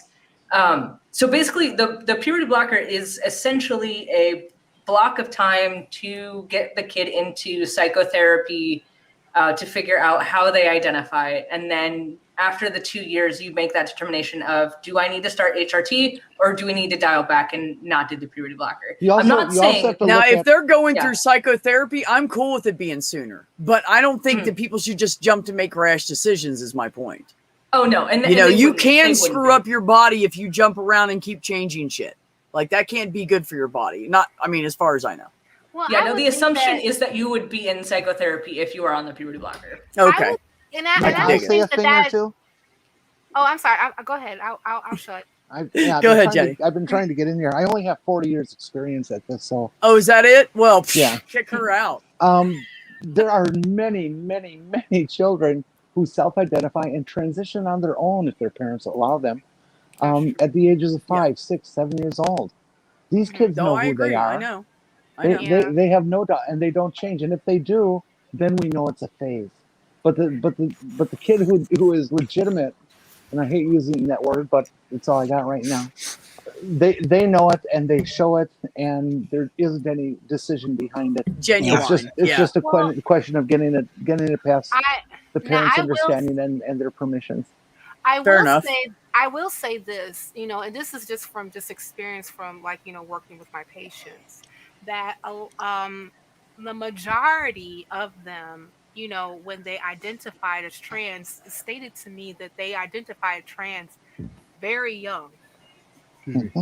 Yeah, very, very young. Like, yeah, I knew by the time I was 5 that I was in the wrong body. you know, and I mean, did. and like, and that's exactly what a lot of them say to me. Like, you know, Miss Cynthia. I have a few that call me Miss Cynthia, but they say Miss Cynthia. Like, Hey, that's you know, a good old fashioned respect. There's nothing wrong with that shit. I'm man. not mad at them. I'm not mad at them. Right. You know, it kind of makes me feel old, but it's all good. They say, Miss Cynthia, you know, I just when I looked at myself, I didn't see myself. Like, Yes. I had, like, you know, a few patients that told me that. Yeah. And but now they said, but now when I see myself and things of that nature, and, you know, getting help from, you know, from my provider and all of you, that I finally am starting to see the person who I know that I was. Now, oh, and I had a coworker. We started on the same day, and they were telling us about, because by the time that they started at our clinic, they were post-op. And one of the things that she told us is that when she was done with her last surgery, that her surgeon specifically, after they woke her up and said, "Hey, did you know about the find?" And then she said, "The find?" And she's like, "Yeah, we actually, when we were moving the penis, and then we were like formulating her vagina, that we already saw like a hole that was there. It was behind your scrotum sac." I was like, "Really?" So like, hermaphrodite and didn't even know it. You know, you really don't want to use hermaphrodite. There's the I forget the fancy term, Doc. You help me out on that. The inguinal canal where the testes come down from when the child. Yeah, is the young. testes come down from the inguinal canal. I wonder if the hole is a remnant of the urogenital sinus. That's what I'm thinking. You know, I did not ask this particular question because I don't know what that is. But I have a video about it. Shameless plug, I have a video about it. I will be more than happy. Transitional. That's why I love Cynthia. Well, it's one of the transitional organs. Organs is the right word, but one of the transitional positions or products of the change that everybody makes from female to male when they are in fetal state. Yeah, I have videos all about fetal embryology. That's most of my channel. So definitely, I have a video specifically about the indifferent stage, which talks about how the organs transition. So okay, to put your channel URL in the chat. Either I was just gonna say, everybody pause for just a second. First, I want to say hi, Dick. Hi, Dick. Hey, Dick. Hey, Dick. Hello. Hi, How's everybody doing? Give me just a second. We'll let you talk. Ox, can you throw Ben's channel in the chat for me, please? And it shouldn't be too hard to find because it's literally Student Dr. Ben, I think, isn't it? yeah, that's my channel. Also, I want to. It's a little avatar doctor person. Cynthia, I want to talk to you at a later date because I have a collab like I would love to do with you about de-gaying HIV. Like that is something I really want to talk about. Oh, yes. I didn't know who I was going to get to do that though, because obviously I need somebody who's knowledgeable about the topic. But you seem like you'd be a really great person to have on for that. Oh my goodness, I would be honored. I really would. De-gay HIV. I'm hooking you up right now. Yeah. And for the record, like this is something too that like my videos that I'm collabing with a lot of people on, like they're not just limited to YouTube. Like these are being sent to medical students, and my campus is having events centered around like medical students watching these videos. So you are educating the next generation of doctors on how we can be better. So it's amazing to get you all involved in that. Very nice. I am subscribing to your well, channel. I know I'm jumping back in the middle of this, and Thank there you, were other Ox. people waiting. But remember that I had my hand up. No, you're fine. Go ahead, Purple. You're fine. Well, no, I Just think there were jump other in and be people rude. before me here. No, you're fine, honey. Go ahead. Well, I pretty much have a mental block on about 10 years of my childhood. But, you know, I do have it documented where there were indications of me wanting to be a girl when I was like 8 years old. You know, and I'm 57 now, and this is the first time in my life I've had the support and resources available to actually begin the transition. Yeah. Yeah. By the way, Ben, yeah. Purple, when did you start? When was your first treatment? I started the HRT about 2 months ago. 2 months ago. Oh, there you nice. go. Yeah, so Purple's brand new. And, I got to say, I'm going to get a little personal and be honest with you guys. It really scares me to do it. Because there's a lot. It's a lot. It's a lot. The first 2 weeks. And I keep thinking, well, I'm 50. Should I bother? But then I look at Purple, who's got the, pun intended, got the balls to do it, and it takes a lot to make that step. And I know this because I've been thinking about it for like 40 fucking years, and never done anything about it. And so I was feeling the same way. I just want to say, Purple, I respect you for that. Well, I was feeling the same way, and being involved in this community and having people like Jenny and Diana. Same. That just the idea that, even though I'm past 50, it's still worth doing this now. Right, exactly. And that's you guys have helped me so much to not only just think about it more seriously, and my son did too, because he's been transitioning for 10 months now, I believe, 11 months, October. So almost 10 months. B, I have to tell you, really gave me some, he encouraged me, and I really was like, you know what? My kid's got something going there. And he was afraid I was going to be disappointed in him when he came to me and said, I want to be a boy. I'm like, I don't fucking good. So do I. B, I have to share with you a little bit of my experience here, because I'm AFAB as well, but you're what? I was AFAB, assigned female. Oh, okay. Thank you. Yeah. Some of us are old. We don't know terms. Ben, help us out. Go ahead. Yeah, so I just did my second dose today. So it's been a full week since I've been on T. And the first thing I noticed, and I was nervous to start this too, but the emotional effects kick in so quickly. And if there's anything that I notice, it's my anxiety is pretty much gone. I'm just my emotions have mellowed out so much. Dude, are you serious? And I'm just I feel great. Can I ask you one question? That makes me want to do it even more. I'm anxiety fucking Ben, don't king over say here. that, because if my partner was listening, he would tell you, see, I told you those damn female emotions that you got. It's the reason why you give me shit. See, they fuck you up, man. That's not a joke. Cynthia. Except I can say the exact same thing, that when I started hormone, my attitude, it just completely calmed down and felt more relaxed. It's not of this hormone or that more hormone. It's because you made the step to become yourself, to stop denying who you are. Well, it's an individual thing. Yeah. So I need Ben and Jenny together so that my partner doesn't tell me something crazy and then I would have to get him.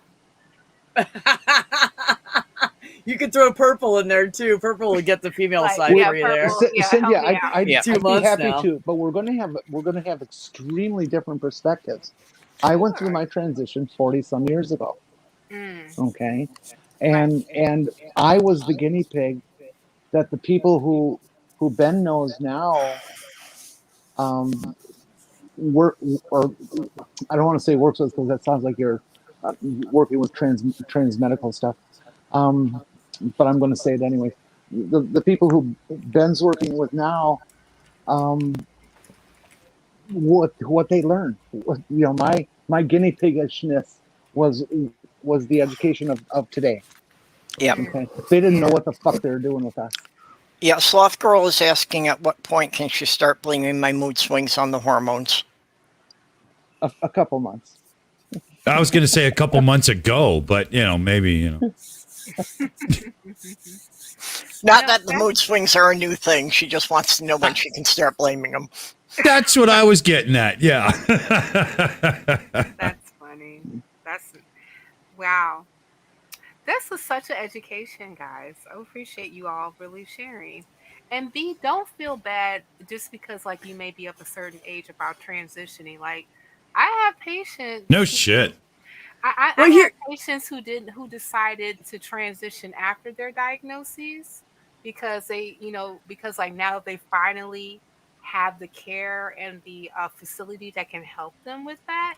And they were like 40s, 50s. Like I had patients that I dealt with that was in their 60s. Right. That was Okay. going through transitioning. So, Well, I don't necessarily think it's like a late time or anything like that. It's like when you really want to do it. It's funny you say that because all this happened with my son last year, of course, and it encouraged me more. And he had been working on getting to starting his HRT for like 2 years or whatever. And Ohio is really strict about when you do shit and you have to do all the therapy and blah, blah, blah.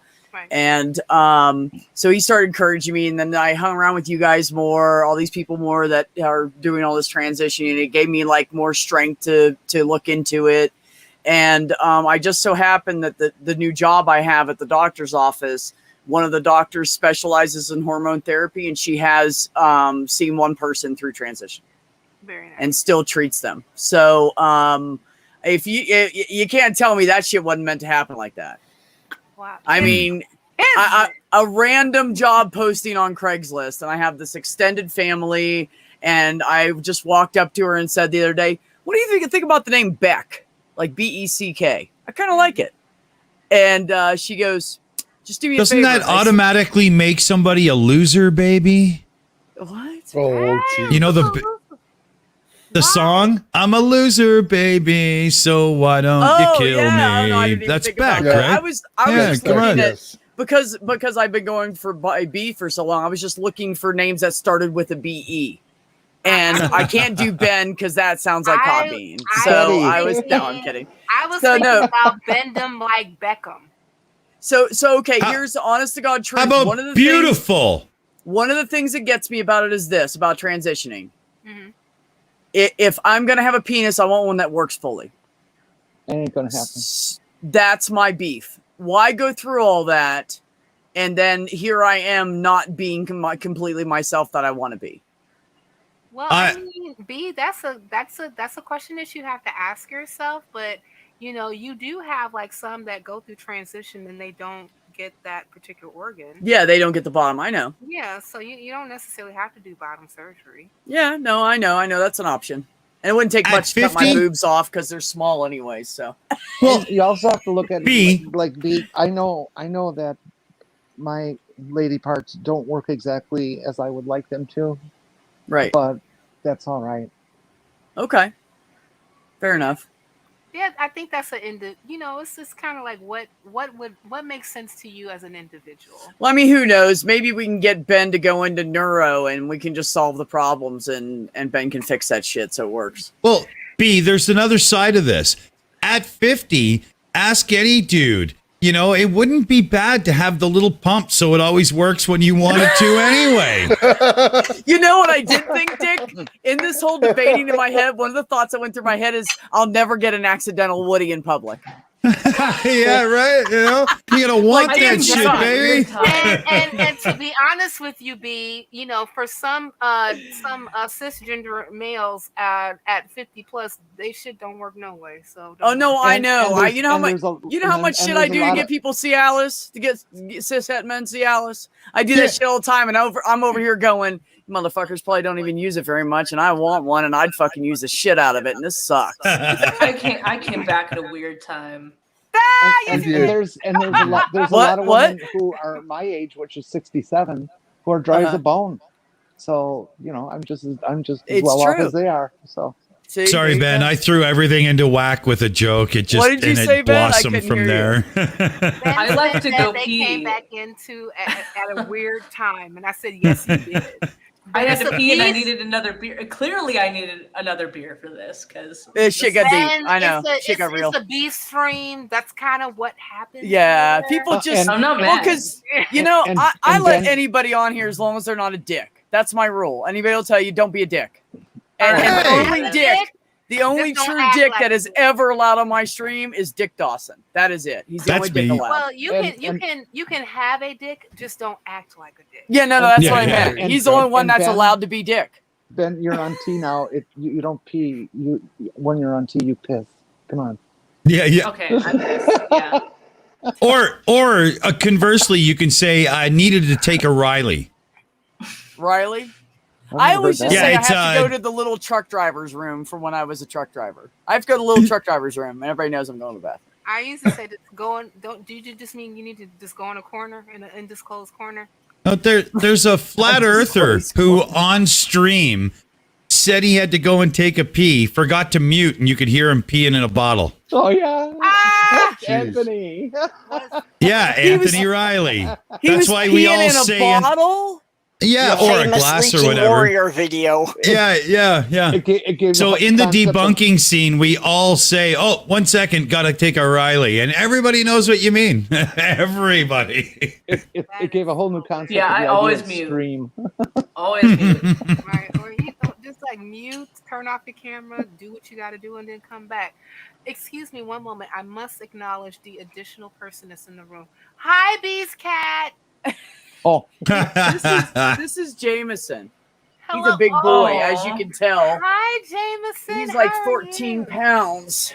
Oh, He's a big Wow. boy. Boy. wow. Your cat He's a looks big like- baby, and he loves me, and he rubs his face on me like that all the time. He just Aw. I don't even know why. I mean, I didn't even really rescue him. He just went from one house to another, and he just fucking loves me. I don't. Well, Yeah, at least your cat is nice. My cat's evil, and I don't. Even No, like that's to my use that female. cat. She's the crabby one. You Oh, can't yeah. pick her up if she doesn't want you to. You can't. If you go to Yeah. pet her and she doesn't want you, she goes like this and looks at you like, Yeah. "Don't, bitch." Yeah, Yeah. yeah. That's the cat that I live with. Never, Puck. You heard me say this. I never call the cat my cat. I always say it's the cat that I live with because the Yeah. cat will not be owned. You can't pick her up; she'll be upset. You can rub her, but on her terms. Right. Well, You know? actually, since the move, I've been rating things with Sloth Girl's cat that she is now 70% less bitey. West Bitey. Well, when we lived in Michigan, she would bite me several times a day. Now I can sometimes go multiple days without her biting me, so that's big progress. Wow. I would like to get rid of the cat, but no one would let me. I would love to have a pet, but I don't have a schedule that I'm about to start rotations. No, you don't need to have a And, pet. You wait till no. you're at the end Yeah. of school and you have And then your and then I have job residency. somewhere. Yeah, you're not gonna have Okay. time until then. And I'm also Honestly, active in the I, army. I have a child on the autism spectrum, so at times I have a pet. I mean, it really works that way now and then. Oh my goodness. Okay, honestly, people say that cats need a schedule. My experience says that's bullshit because I've never had a schedule and the cats do just fine. Mm-hmm. I don't think you're schedulable, to be honest. Well, no, since my biological clock definitely does not accept the concept of a 24-hour schedule. Yes, Puck. Yes, I don't own my cat either. I share space with her, and they allow me to live where I am as well. Yeah. Dogs have Sometimes. owners, cats have staff.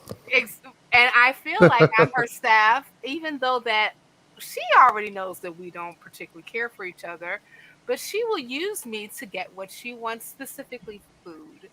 Because like I'm usually like the first person that wakes up, and oftentimes I will find herself in my bedroom, like human. My stomach is empty. You Yeah. need to handle that. Yeah. You know. Yeah. Well, I get woken Hey, up guys. like that. Before I let you guys go on any further, hold on just a second. Let's pause the conversation. Ollie's got to go. So I want Yeah. to say goodnight to Ollie. Thanks for coming in, buddy. And I know we ran Okay, over you a Ollie. lot, but I still Oh, love that's your all right. brain. It happens. It Bye. happens. It does. Good to see you again, dude. Ben, yeah, it was Bye, good buddy. to see you guys all again too. Ben, I really enjoyed John Neal's show Saturday night. That was a lot of fun. Same. Oh, awesome. I'm glad you liked it. All right, we'll talk to you all later. Neil, the 604 atheist, Neil? That's where I found Ben. Oh, okay. I got to go back and watch then. Cool. Okay, man. Take care, Ollie, man. Well, All and right, Ollie, have a if good night. schedules ever permit, you're always welcome in my chats. All right, cheers. Aw. Everybody's so sweet. Yeah. Carry on, Purple. Go ahead with what you were saying. Thank you for pausing for me. Oh, just with the cats, that it always starts out that way, but when they know they can depend on you, eventually it does shift. And I re-domesticated 3 cats from a feral colony when I lived in New York. And that's patience. Well, with Fiona in particular, I can tell you the exact day that it changed from realizing that it was about food to it was more about companionship. When I was taking a nap on the couch and her food dish was empty, but she just jumped up and cuddled up with me and decided to wait until I got up. Aww. That's nice. That's good shit. Now the cat that I live with will do that. No. Hold on. Let's get this right, because I know why my cat does this. My cat, 99, cuddles me, but I am fully sure that the point is not to give me companionship, but to be alerted the second I stand up, so that he knows, stand over there by the food dish to remind Puck that it's empty. I think Purple is looking in the positive and Puck is seeing the negative of this. This is not out of kindness. This is not out of cuddling. This is not out of affection. It is out of wants to be aware when I move, so that they are alerted immediately. This is why cats do this. This is why they do the butt cuddle. I think you should go see a psychiatrist, Puck. I feel like you have some negativity issues. No, if a cat ever does this, who cuddles up to you, not like a full-on spoon cuddle, but just kind of puts their butt on you, but looks outward to the rest of the room, they are not affectionately cuddling you. They are standing guard. Okay, they're saying, I want to be able to get a good look at the rest of the room and know whenever this thing that's next to me is moving. I have to agree with you, Puck. I have to agree. And this is the reason why. It's because the cat that I live with has, taking up room in my bedroom unbeknownst to me. I fell asleep at the foot of my bed by my feet. And I have awakened from a slumber and found her there. And the only thing that I can think of is the reason why she's at the foot of my bed is because she is waiting, because I'm usually the first one that's awake, to feed her. It is a means to an end, and I am fully aware of this. And I have to wonder, how much, and I don't know the answer. I'm not an animal behavior expert. So I don't know the true answer to this. How much of it is truly us interpreting correctly the behavior and reasoning of animals, and how much of it is anthropomorphizing? It's like, I would want to cuddle right now. So when my cat cuddles me, it is because of the reasons that I would cuddle. Well, I genuinely don't know the answer.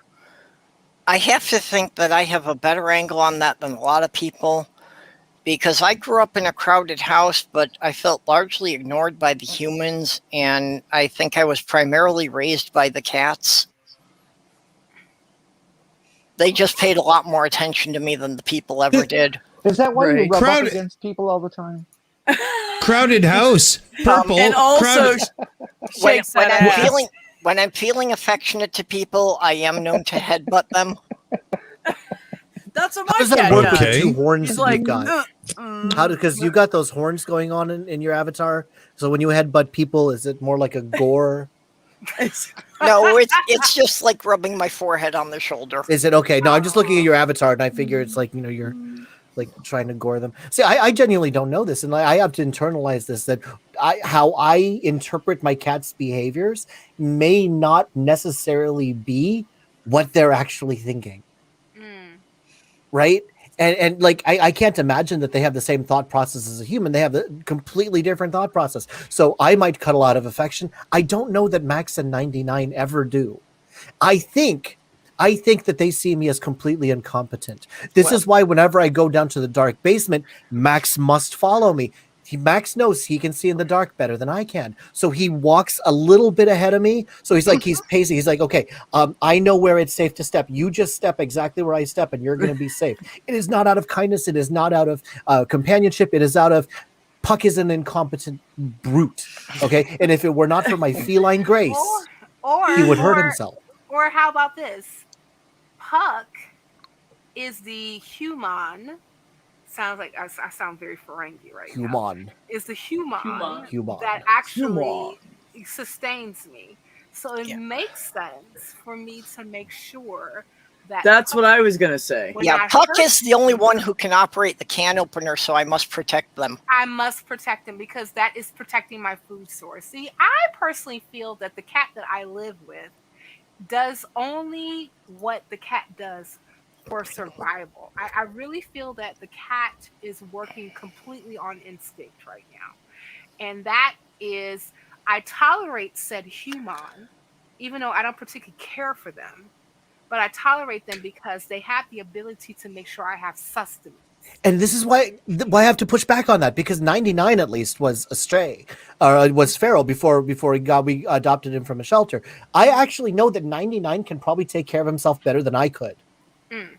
He allows me. Yeah, but a domesticated animal will always take the guaranteed food source over hunting and whatnot, right? No, I get it. I am the path of least resistance. I'm okay with that. But what I'm saying is, even if I didn't exist, as long as the door's open, he can take care of himself just fine. Well, Guapo was one of the cats I got from the feral colony, and technically he was never feral because we found his mother as she was giving birth. But when I fell off a roof and bashed up my shins and couldn't walk, in the first 2 days, he brought me 11 mice because he was convinced I couldn't feed myself. That's funny. That's love. What they taste like. Right. Well, he was convinced he had to take care of me until I was willing to take care of them again. Mice taste like chicken. Now, see, I am not completely convinced that the cat that I live with will do that. Now, the cat that I live with has gotten out, right, from the house. And I remember one specific summer, the cat that I live with got out the house and was gone for like a good 2.5 to 3 weeks. And then we was like, I don't know what happened to the cat that we live with. Is she alive? Is she not? So the cat that we live with actually, taken up with the cats that, found a way into our garage. And but after a while, she was like, yeah, screw this. I don't like that life because you, as Puck said, are a guaranteed food source. I am not so sure, even though I do not feel that the cat would have any issue feeding herself, but if she can get it from us without much issue, then that's the way that she will go. So I feel that she tolerates us, specifically me, because I don't particularly think that she does me. I think that she just tolerates me enough in order for us to, make sure that she is sustained and that her belly is full, and that also she doesn't necessarily have to battle the elements, because I think that she is very much so okay with having a roof over her head instead of being outside. Okay, and to answer Theo's question, I did not actually eat them, but I held them in my cupped hands and at least mimed it so he would think I was appreciative. Oh, wow. Purple's so sweet. Wow. I would have threw that crap my response would have been so different. It would have been, get that fucking thing out of here, you goddamn fucking, Jesus. I would have threw the mice back at the cat that I live with, because we already have a very contentious relationship. Well, the real problem is, of the 11 mice, not all of them were actually dead at the time. Ooh. So a couple of them scooted under the furniture, and crawling on my hands and knees, I had to move furniture for him to catch them again. Oh my god! I have a weird angle for all the people who want to talk about cannibalism in the chat. Go. I don't know. I love that it happened once and we're on it already. That's good. Okay, no. I've dissected a lot of humans in my time. As you should. And, well, haven't we all? It's a weird conversation. No, it's a weird conversation to have with other medical students when you've been in the lab for 4 hours every day in the afternoon. And cadaver muscle looks a lot like jerky, and it's not okay. It's really not okay. So where you're saying we're not good for eating? Well, I think it's a question of how fresh it is. Oh, it's like pork? I think it's a It's question more of how like fresh it is. By the time the medical students get to it, hasn't it been sitting for several days? Well, we get them when they're embalmed. Yeah, they're already embalmed. I don't need to go into my whole autopsy experience with the fresh bodies. You can go watch Neil's show about that. Yeah. But Or not. Or not. Or not if you want to have dinner tonight. You can just avoid that and maybe watch it another time when you're just in one of those dark places. Thank goodness I already ate. I don't go into I don't go in any disgusting detail with that autopsy info. I can, but I chose not to because I knew the audience was going to be a little bit hesitant on that. But oh my goodness, Ben, can I tell you and the panelists and the audience why I did not go into medicine? Well, oh goodness, the medical portion. Well, when I was 17 years old, I participated in a program called the Math Science Program in Upper Bound. It was at the University of Illinois at Chicago. And they have, of course, like that particular school has a medical school, it has a dentistry school, all that great stuff, right? So students who actually got into that particular program in high school can participate in, classes outside of like, the regular reading, writing, or arithmetic thing. So I was taking dentistry. I don't know why I was, but I was. Anyway, so one day, and my mom was a lab technician. She actually was working for renal pathology. Okay, that's a fun specialty. Yes, she did renal pathology, and then she did, and then she was in the animal care ARC, Animal Research Center. Can you clarify what renal pathology is? Yes, renal pathology is the study of kidneys and kidney disease. Specifically, I got actual, like, if you were to take out somebody's kidney that was diseased, like exactly what processes are involved to make that kidney diseased. Like it's super detailed and super cool. Right. Yep. And my mother prepared the slides for the renal pathologist at the University of Chicago. That's awesome. And so this is, I actually like the thing that kind of interested me in the biological sciences, going to my mother's lab when I was a kid. Now, so I was like, well, I go to the University of Chicago a lot. I helped my mom label slides. She would like point out like different diseases that we would see in like the slides after we dyed them. It was super cool. Maybe, just maybe, doctor. And that would make my mother so proud because I lived to make sure that my mother was proud, right? So when I go to UIC and I get a little taste of it, we ended up going to the cadaver section at the medical school. Mm-hmm. Baby bye. Oh my gosh. Yeah, don't go to an autopsy at the medical examiner's office because that's even like I'd worked with cadavers before I went to the medical examiner's office, and it was a whole different scenario. You know what? First off, any person that actually works with them with cadavers, that's a special person. Okay. And there has to be a special tolerance that you possess in order for you to do that. And I couldn't take it. I mean, like the cadavers and looking at the different muscles, they was like pointing out, okay, this is this muscle, and this is this muscle, and this is this particular bone, and blah, blah, blah, blah, and this was physiology.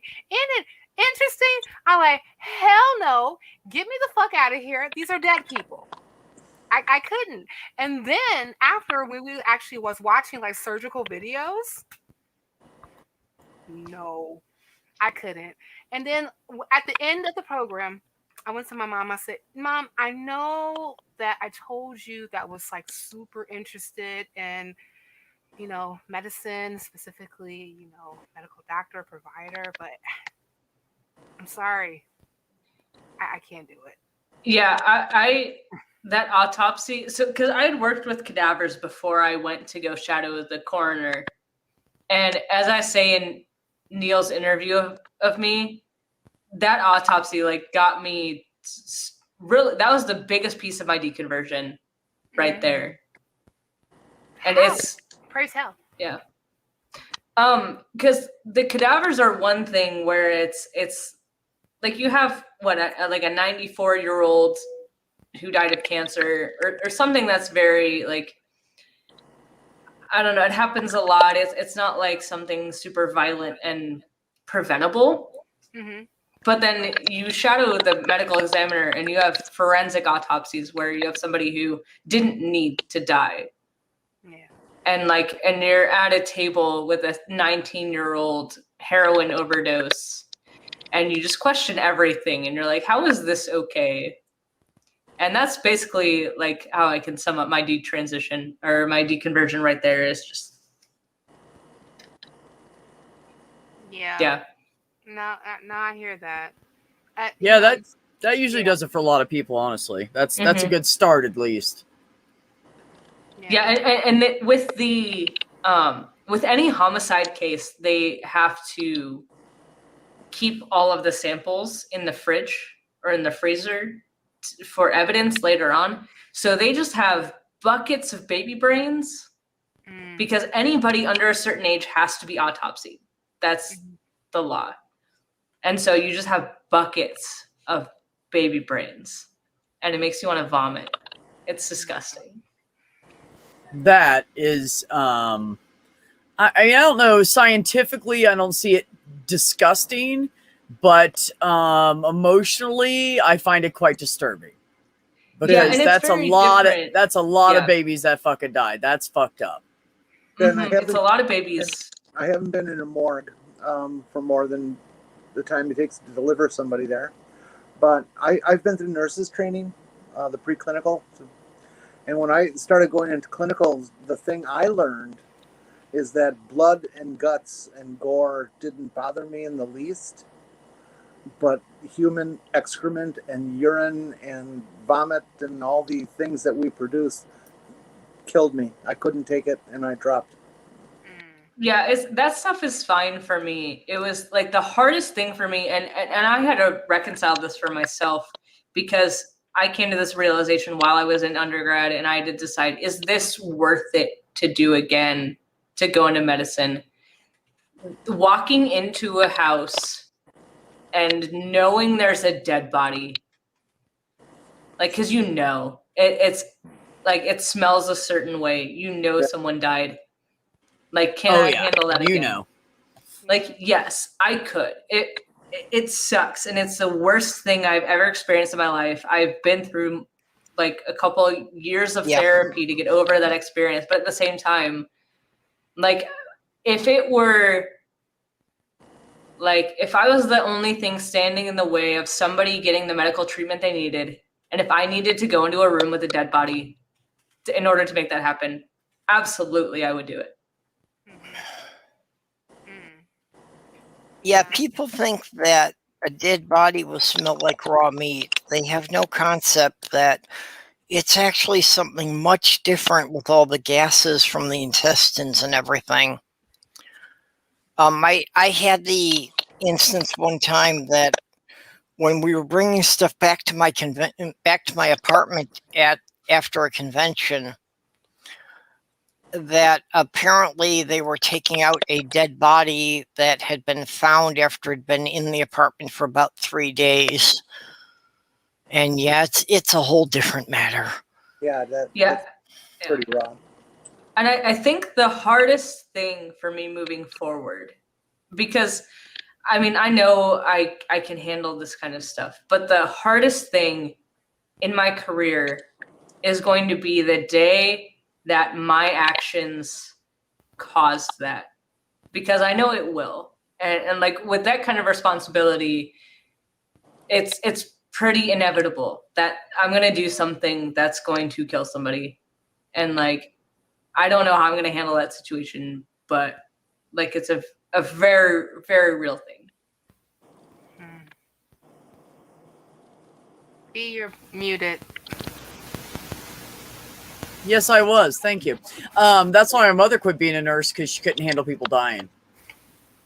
She was like about to get her certificate in like 2 weeks. She was done with everything. RN, ready to go, and dropped out and went back to school to become a teacher because she can't handle people dying. She wants everybody to live.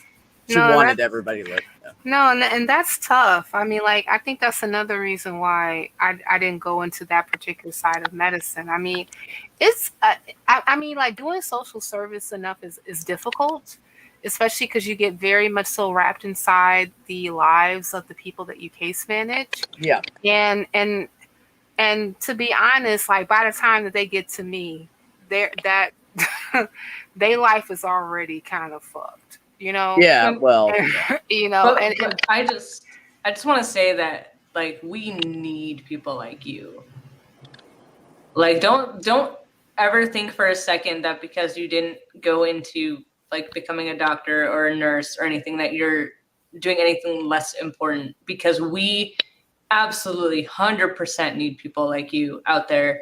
And I know, like, I'm not capable on my own to be able to handle that side of the issue, and so you are absolutely valuable, and just know that you are making a huge difference for people. Let me, I'm going to add to that. I'm going to piggyback on that, Ben, and I'm going to add to that.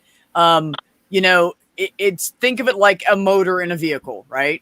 You have the motor, and that's the most important part. And then you got the transmission, that's really important. But you know, without all those little screws and wires, that shit ain't going to work. Yeah. So even the screws and wires are really important, because it has to be all together. It has to be. Know. That's the only way to save anybody in our healthcare system, because shit's screwed up right now. And the only way to save them is if we get good people in all those different places. We need good wires. I appreciate that. And I know that, like, the work that I do is important. And I kind of wish that, you know, social services was a part of every patient's experience, because they really need it. I mean, especially, like, you know, the lives. I think that, like, oftentimes, like, if social services was a part of, like, some people's, like, lives, like, when they first got into, like, the medical system, how things would be so much more different for them. But it is tough. You know, it's never easy doing any of the portions, like, when it comes to, like, you know, healthcare, because it's like so, and especially, like, with providers, if they get, like, cases of people where, you know, they're treating, like, the medical side, but they also see these other things that people need in order for them to stay healthy, they have to call in, like, their support system, and that would be, like, a person like myself. And all those things are, like, just important in order for somebody to stay healthy and alive. Like, they need, like, the social determinants of health is the thing that's going to keep you healthy. Like, you need housing, you need food, you need Randolph Richardson from Canada. Hey, Randolph. Cynthia from the USA. How are you, sir? Great. Oh, I love your colors today. Wow. She said you need Randolph Richardson. For those wonderful colors. That's amazing. I've never seen you like this. Yeah. And doesn't her hair look awesome? Hi, Randolph. Hi. Sorry, purple rhymes with orange. You were saying something. I didn't realize it. I was just saying, doesn't Cynthia's hair look awesome? Yeah. New hair, people that I'm putting on. It's a new hair. No, but we need you. So don't ever be discouraged. And I know there are a lot of doctors out there that are shitheads that will tell you you're not important, but they're wrong. Absolutely wrong. Doctors are people too, and some people are better than others. And this is why, and we're working on changing the system. There are a lot of doctors that need to retire, and we're working on making it better. You know, Ben, Ben, you can tell me this. Have they changed this in medical schools? When I was getting my certification in community health, I was told that doctors get less than, or people who, like, in medical school get less than 40 hours of training on nutrition. Is this true? Okay, well, let me address this issue because, sure, it doesn't sound like a lot when we say we get less than 40 hours of nutrition, but we get... So we come in with a biology degree or a chemistry degree. They spend like a day on literally anything that they teach us. Like, it's when they say that medical school is a fire hose of information, that is not an exaggeration at all. Like, literally, like the content that I have on my channel is very in depth and is the content that we are taught in medical school. However, I take that content on my channel and cover it in a longer period of time. In med school, they teach every single one of those videos in less than an hour. So so yes, we get less than 40 hours on nutrition, but that's the same amount of time we get on anything else that we learn in medical school. That's fair. Because like I remember specifically a bill that went from Congress that was making it mandatory for providers to take to like retrain on nutrition every 7 years, and you actually That's had fair. doctors. Yeah, and you had but you had doctors that actually like lobbied against it, and so they trashed it. And I was like, but nutrition is like so important. Like I was talking to like one of my patients today who I was doing an intake, and you know the HIV is not the issue with this person because they're pretty adherent to their ARTs. It's their diabetic adherence, like when it comes to like their food choices. Even if they're pretty much low, like they'll take like their medication, their prescriptions, like their metformin. They will, test their blood glucose, et cetera, et cetera. They know how to do all that. But when it comes to food choices, and I'm just like, honey, that's half the battle. And I was like, yeah, but I have such a hard time. So I'm like, so I knew that I had to like get some reinforcements to kind of assist them, with, diabetes management care, especially when it came to food, because like, and I think that part of it is that they know it's just that they're just having a difficult time actually, putting down like foods that are not that great for them. Mm-hmm. It's very complicated. And I think kind of where we need to go with this is having primary care clinics that encompass all aspects of healthcare. Like I would love to, if I go into family medicine, I would love to have a clinic where we have like a psychologist that can be in network for everybody, have a dietitian that can be in network for everybody.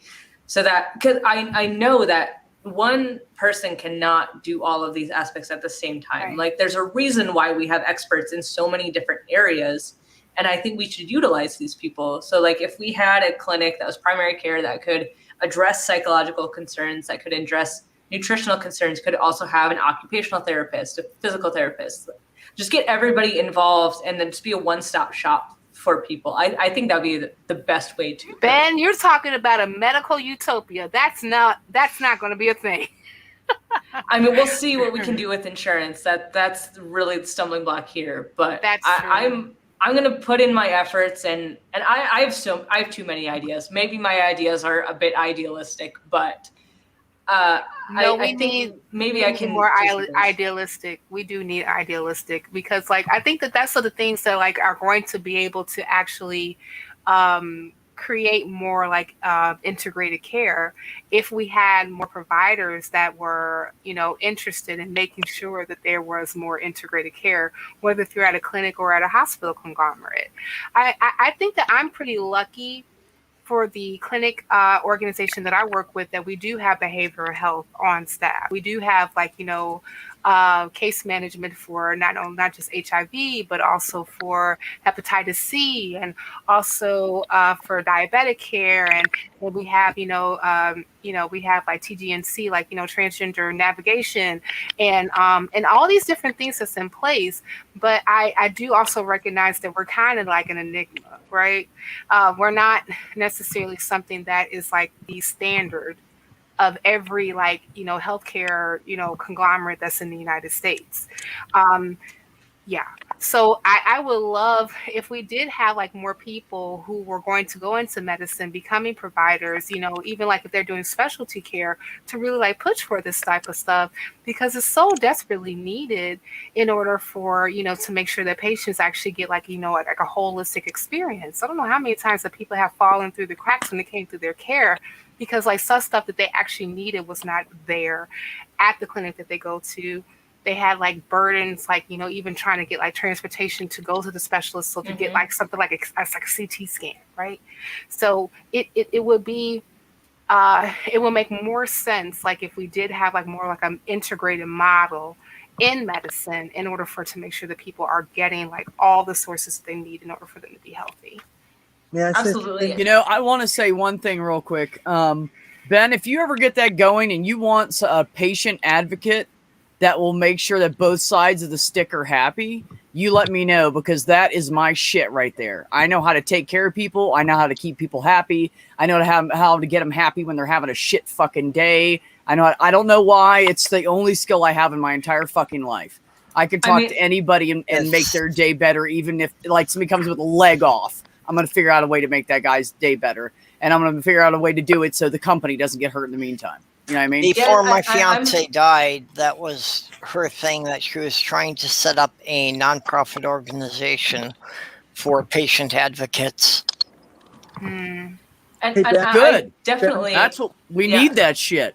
Yeah, because she realized that too many people, couldn't talk to, let alone challenge their doctor about medical decisions. Ben, I want to say something to you. I think Jenny wants to directly. Go ahead, Jenny. Don't question your idealism. The idealism of youth is critically important to keep old people like me who run systems from stagnating and becoming stuck in a routine that is not progressive and does not help the patients of tomorrow. You are just as essential in that process as any of the people who are top administrators. And here's my idea. So here's something else that I definitely want to get running, and I just need to figure out. Obviously, I need to be licensed first to make this happen, and I need to get the people, because obviously I understand that I cannot do everything by myself. Like I fit a specific role, but we need a group effort to make things possible. Absolutely. But I want to. How they do like these medical mission trips like overseas and stuff, and it's fine, but like there's so much need here in the United States, like especially rural medicine. So my thought is we get a bus, we get doctors, we get nurses, we get my thought too is we get medical students and nursing students and medical assisting students, because then they can get clinical hours associated with this. Like they're willing to volunteer, they're ready to give their time.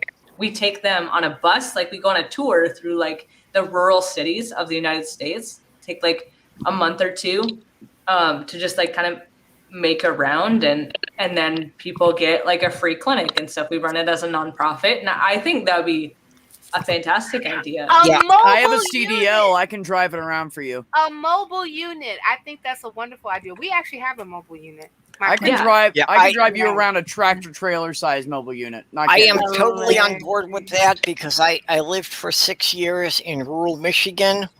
Where they had things like, the CAT scan was in a semi-trailer that came around 2 days a month. Right. I get on a giant RV to get my mammograms. Yep. There's blood banks that are in RVs. There's pet clinics. There's all kinds of shit. We was women's health clinics.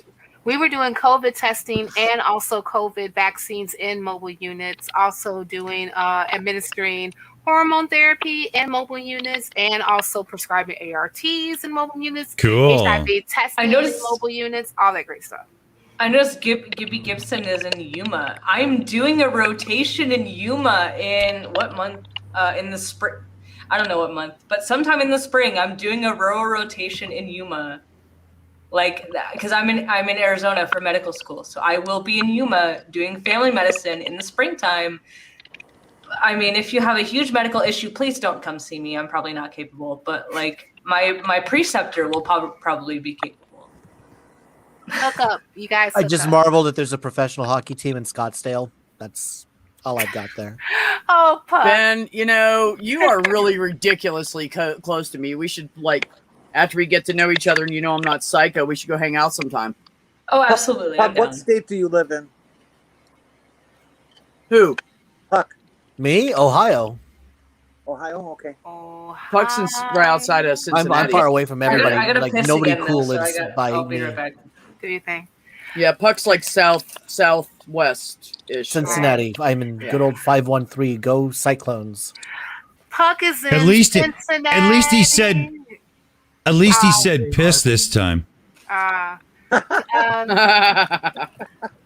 Puck is at he's at WKRP in Cincinnati. Okay, you know what? First of all, I've only been here for 10 years, and second, I've never seen a single episode of the show. I have no idea What what you are people you are doing talking with about. your life, Puck? OMG! What am I doing with my life? I'm What sitting are here you hanging doing out with you guys. I play more video games now than I have since than I did You in know, college. I'm drinking enough until- orange soda to drown a small horse. This is what I am Until doing. you have heard Dr. Johnny Fever, you don't understand what a microphone was really meant to be used for. And Then nor I'm would you perfectly understand fine. life. Puck, you don't understand life until you watch at least one episode of WKRP in Cincinnati. Word. Or do Word. Best You know what? one, I'm still Cynthia? working on- Cool, or too. do a turkey Cynthia? giveaway. No. There's Yeah. far too much on my to watch list right now because you still have me watching every. Oh episode of no, Star it Trek. should be at the top. It should be at the top. Everybody says that. I Cynthia, have these, best like, episode ever was when Venus Flytrap taught the dude the atom in the back room in 60 seconds and forced him to go back to school on the bet. You remember that episode? That was freaking amazing. I do. I like the one where Although- Johnny Fever kept drinking and passing. Yeah, pissing the cop off. Sobriety test, and the cop got drunk. Well, I and guess- if you're going to watch it, you have to watch the Thanksgiving special with the turkey giveaway. Oh, I don't want to spoil it, but that you Okay. gotta see that. Sorry Great one. Great now that one. I'm the butt of everybody's jokes, sorry to have to do this, but my setup's about to turn into a pumpkin, so I'm going to respectfully call it a night. Thank you, everybody, for allowing me to be here, Sorry. just so I can be the punching bag for the last couple of no. minutes. I was Yeah. having You're, a great- you're Good to fine. see you, Hey, Puck. yeah. Thank Seriously? you Puck, for being around. Seriously, Puck, I Puck. hope we see more of you because I didn't have a chance to get to know you yet. No, that's fine. I'm on Twitter. Just hit me up there if there's ever anything you want to know. But there's a lot of very outgoing personalities in here, and I didn't want to overshadow any, especially since, like, I don't know. I feel like I take up a lot of space on the internet already, and I don't want to take that away from anybody else. So thank Okay, you well, guys. what- for- Hey, One uh, bigger than you know, my friend. You can fill it all up. It won't be a problem. Okay, Boo. Puck, what is your Stay. handle on Twitter so I can connect with you there? My handle on Twitter is I'll actually type it into chat also if that's all right. Yeah, absolutely. Okay, it's what the puck and then the number 0 because it looks like a hockey puck. Cool. Randolph Yeah. Randolph agrees. Randolph agrees. Gibby Gibson in the chat. The line was, "As God is my witness, I thought they could fly." Yeah. Okay, let's not give it all away. No, No, by all means, give it Puck, away because that saves me the trouble of having to watch it. No, Oh Puck, my you have to watch God. WKRP in Cincinnati. You just got to do it. But You guys- I'm going to follow. My setup is also actually about to turn into an El Dorado. So I'm going to have to retire it, especially since I have to get You- up early in the Merton. You should, all because I'm killing remember- this in about you all- 15 or 20 anyway. You all remember Les Nessman telling Herb Tarlick that Lonnie Anderson's bed is kind of rectangular like everybody else's? Yeah. or That's my or- going down. Okay, you know or what? the Okay, suits, So the this will be my suits last. versus the dungarees.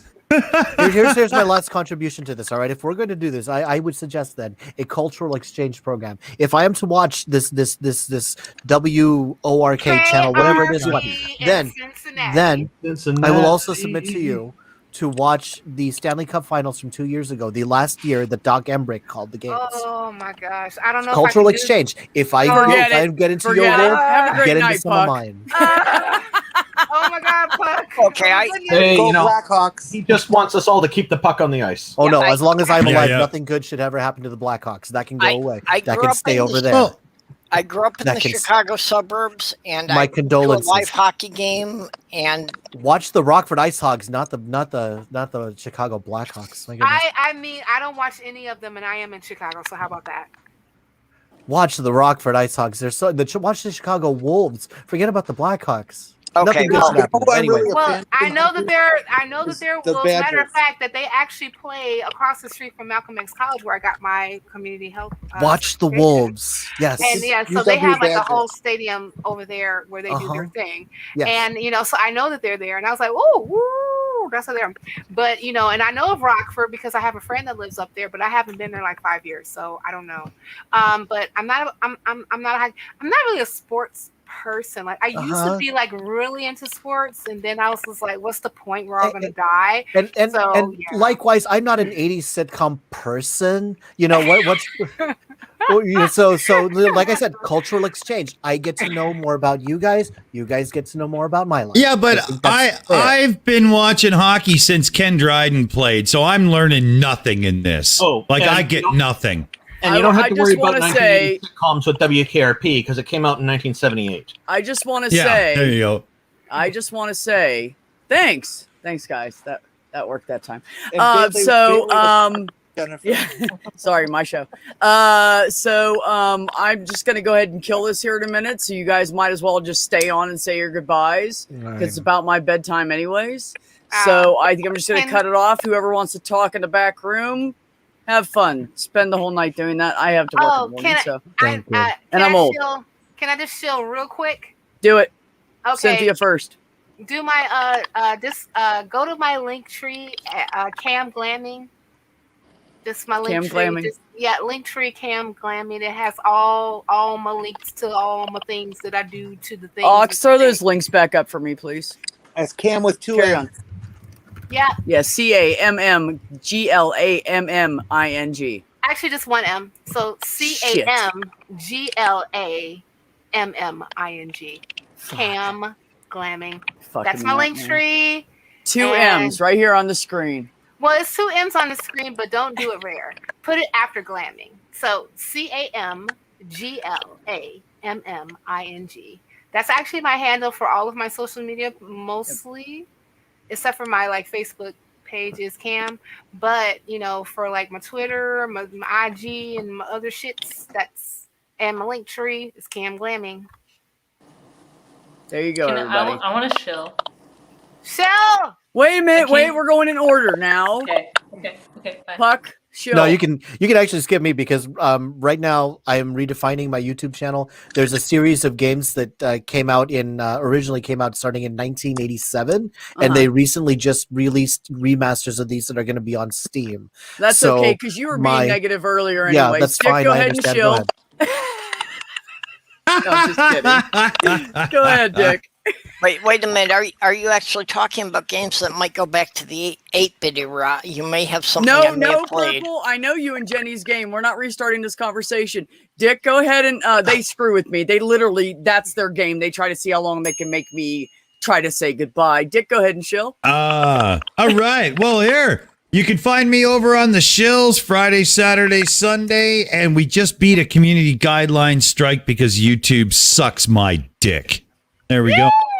And by the way, for anybody that does not know, since we were talking about the Shills, I'll throw this out there real quick. I am on every Friday night and Sunday night with the Shills, so it's a good time. Exactly. And we're going to get Christy Santiago over there with us maybe this Sunday or something and have some fun. Yeah, I mean, Sunday. Yeah. I told her we she have can an come open every invite Sunday for if all. she wants. Yeah.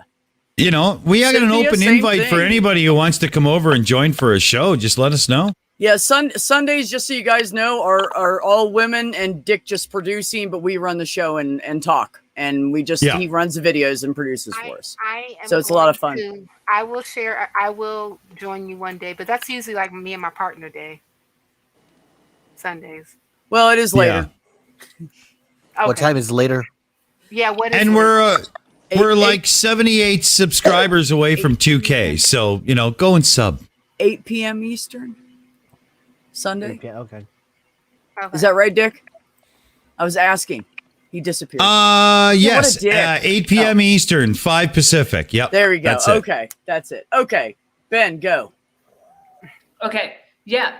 So go subscribe to Student Dr. Ben on YouTube. I talk a lot about biological sex and other medical issues. Also, I have a Twitch. I kind of do my more professional stuff on YouTube, and then I'm a lot less professional on Twitch. So you can come hang out with me, backseat doctor me while I try to diagnose simulation cases on Twitch. I'm also on Twitter, so come find me there. And that's pretty much it. Sweet. I'm looking for the Twitch link right now. Purple, what do you got coming up, sweetheart? Just my usual weekly chats, Wednesdays at noon and Thursdays at midnight, U.S. Central Time. We rarely stay on topic, so it's pretty much whatever anyone feels like talking about. And I try to be on with the shills on Saturday evenings whenever I'm awake. Fair. Fact. Fact. Absolutely. Okay, Jenny, what are you doing this week? I'm doing nothing. I'm not on any shows anymore. I'm not on the shills. Dick doesn't like me enough to have me on the show. And That's not true. wherever I can. And Mr. Dawson, you and I need to talk. Talk smart. Yeah, I think so. Oh my goodness. Okay, Randolph. Last but not least. Well, you're not really last because I'm last, but you go ahead. How about last but minimal? So, Fair. the Canadian Atheists, we advocate for atheism here in Canada, and hopefully it spreads across the world, our efforts. You can find out more about us at www.canadianatheists.ca. And then my YouTube channel is at youtube.com/Randolph Richardson. And that's Randolph spelled RANDOLF Richardson, because spell check or autocorrect might try to change it on you. It's like Rudolph. Yes, but Randolph, right? Yeah, Mr. Dawson, we really need to talk. Goes really nice in red with that maple leaf. So everybody, as far as I'm concerned, you guys know I do this every Monday night. I do the live stream every Wednesday night. Dick and I might be mixing it up a little bit and maybe using the open mic on Wednesdays for shill open mics. We're going to discuss that some more later. We haven't had a chance to lately, but that's up in the air there. If anybody wants to come on Root and Branch, it's every Monday, 8:30 p.m. Eastern. I'm not holding anybody back from coming on. Some people said, well, you didn't invite me, and that was not an insult. I literally just started going down my Twitter list, and I did like 15 people or 20 people, and then I stopped. So whoever was below that line, I apologize. It was not an insult. Also, Dick needs to come on sometime, and now we need to get Ben on, so that's going to be fun too. And no, Dick, I've already had you on. Hell with you. I was first. Yeah, you are. You're the first. That's right. I don't know why I said that. Anyways, so and you guys, of course, check me out over on the shills. Everybody in the audience, I truly appreciate you. You guys are always consistent, always got my back, and the support is amazing and wonderful, and I love the love.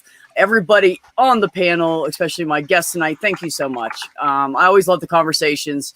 You guys are amazing, amazing hunk of our community, and I love you all. So everybody out there, take care of yourselves.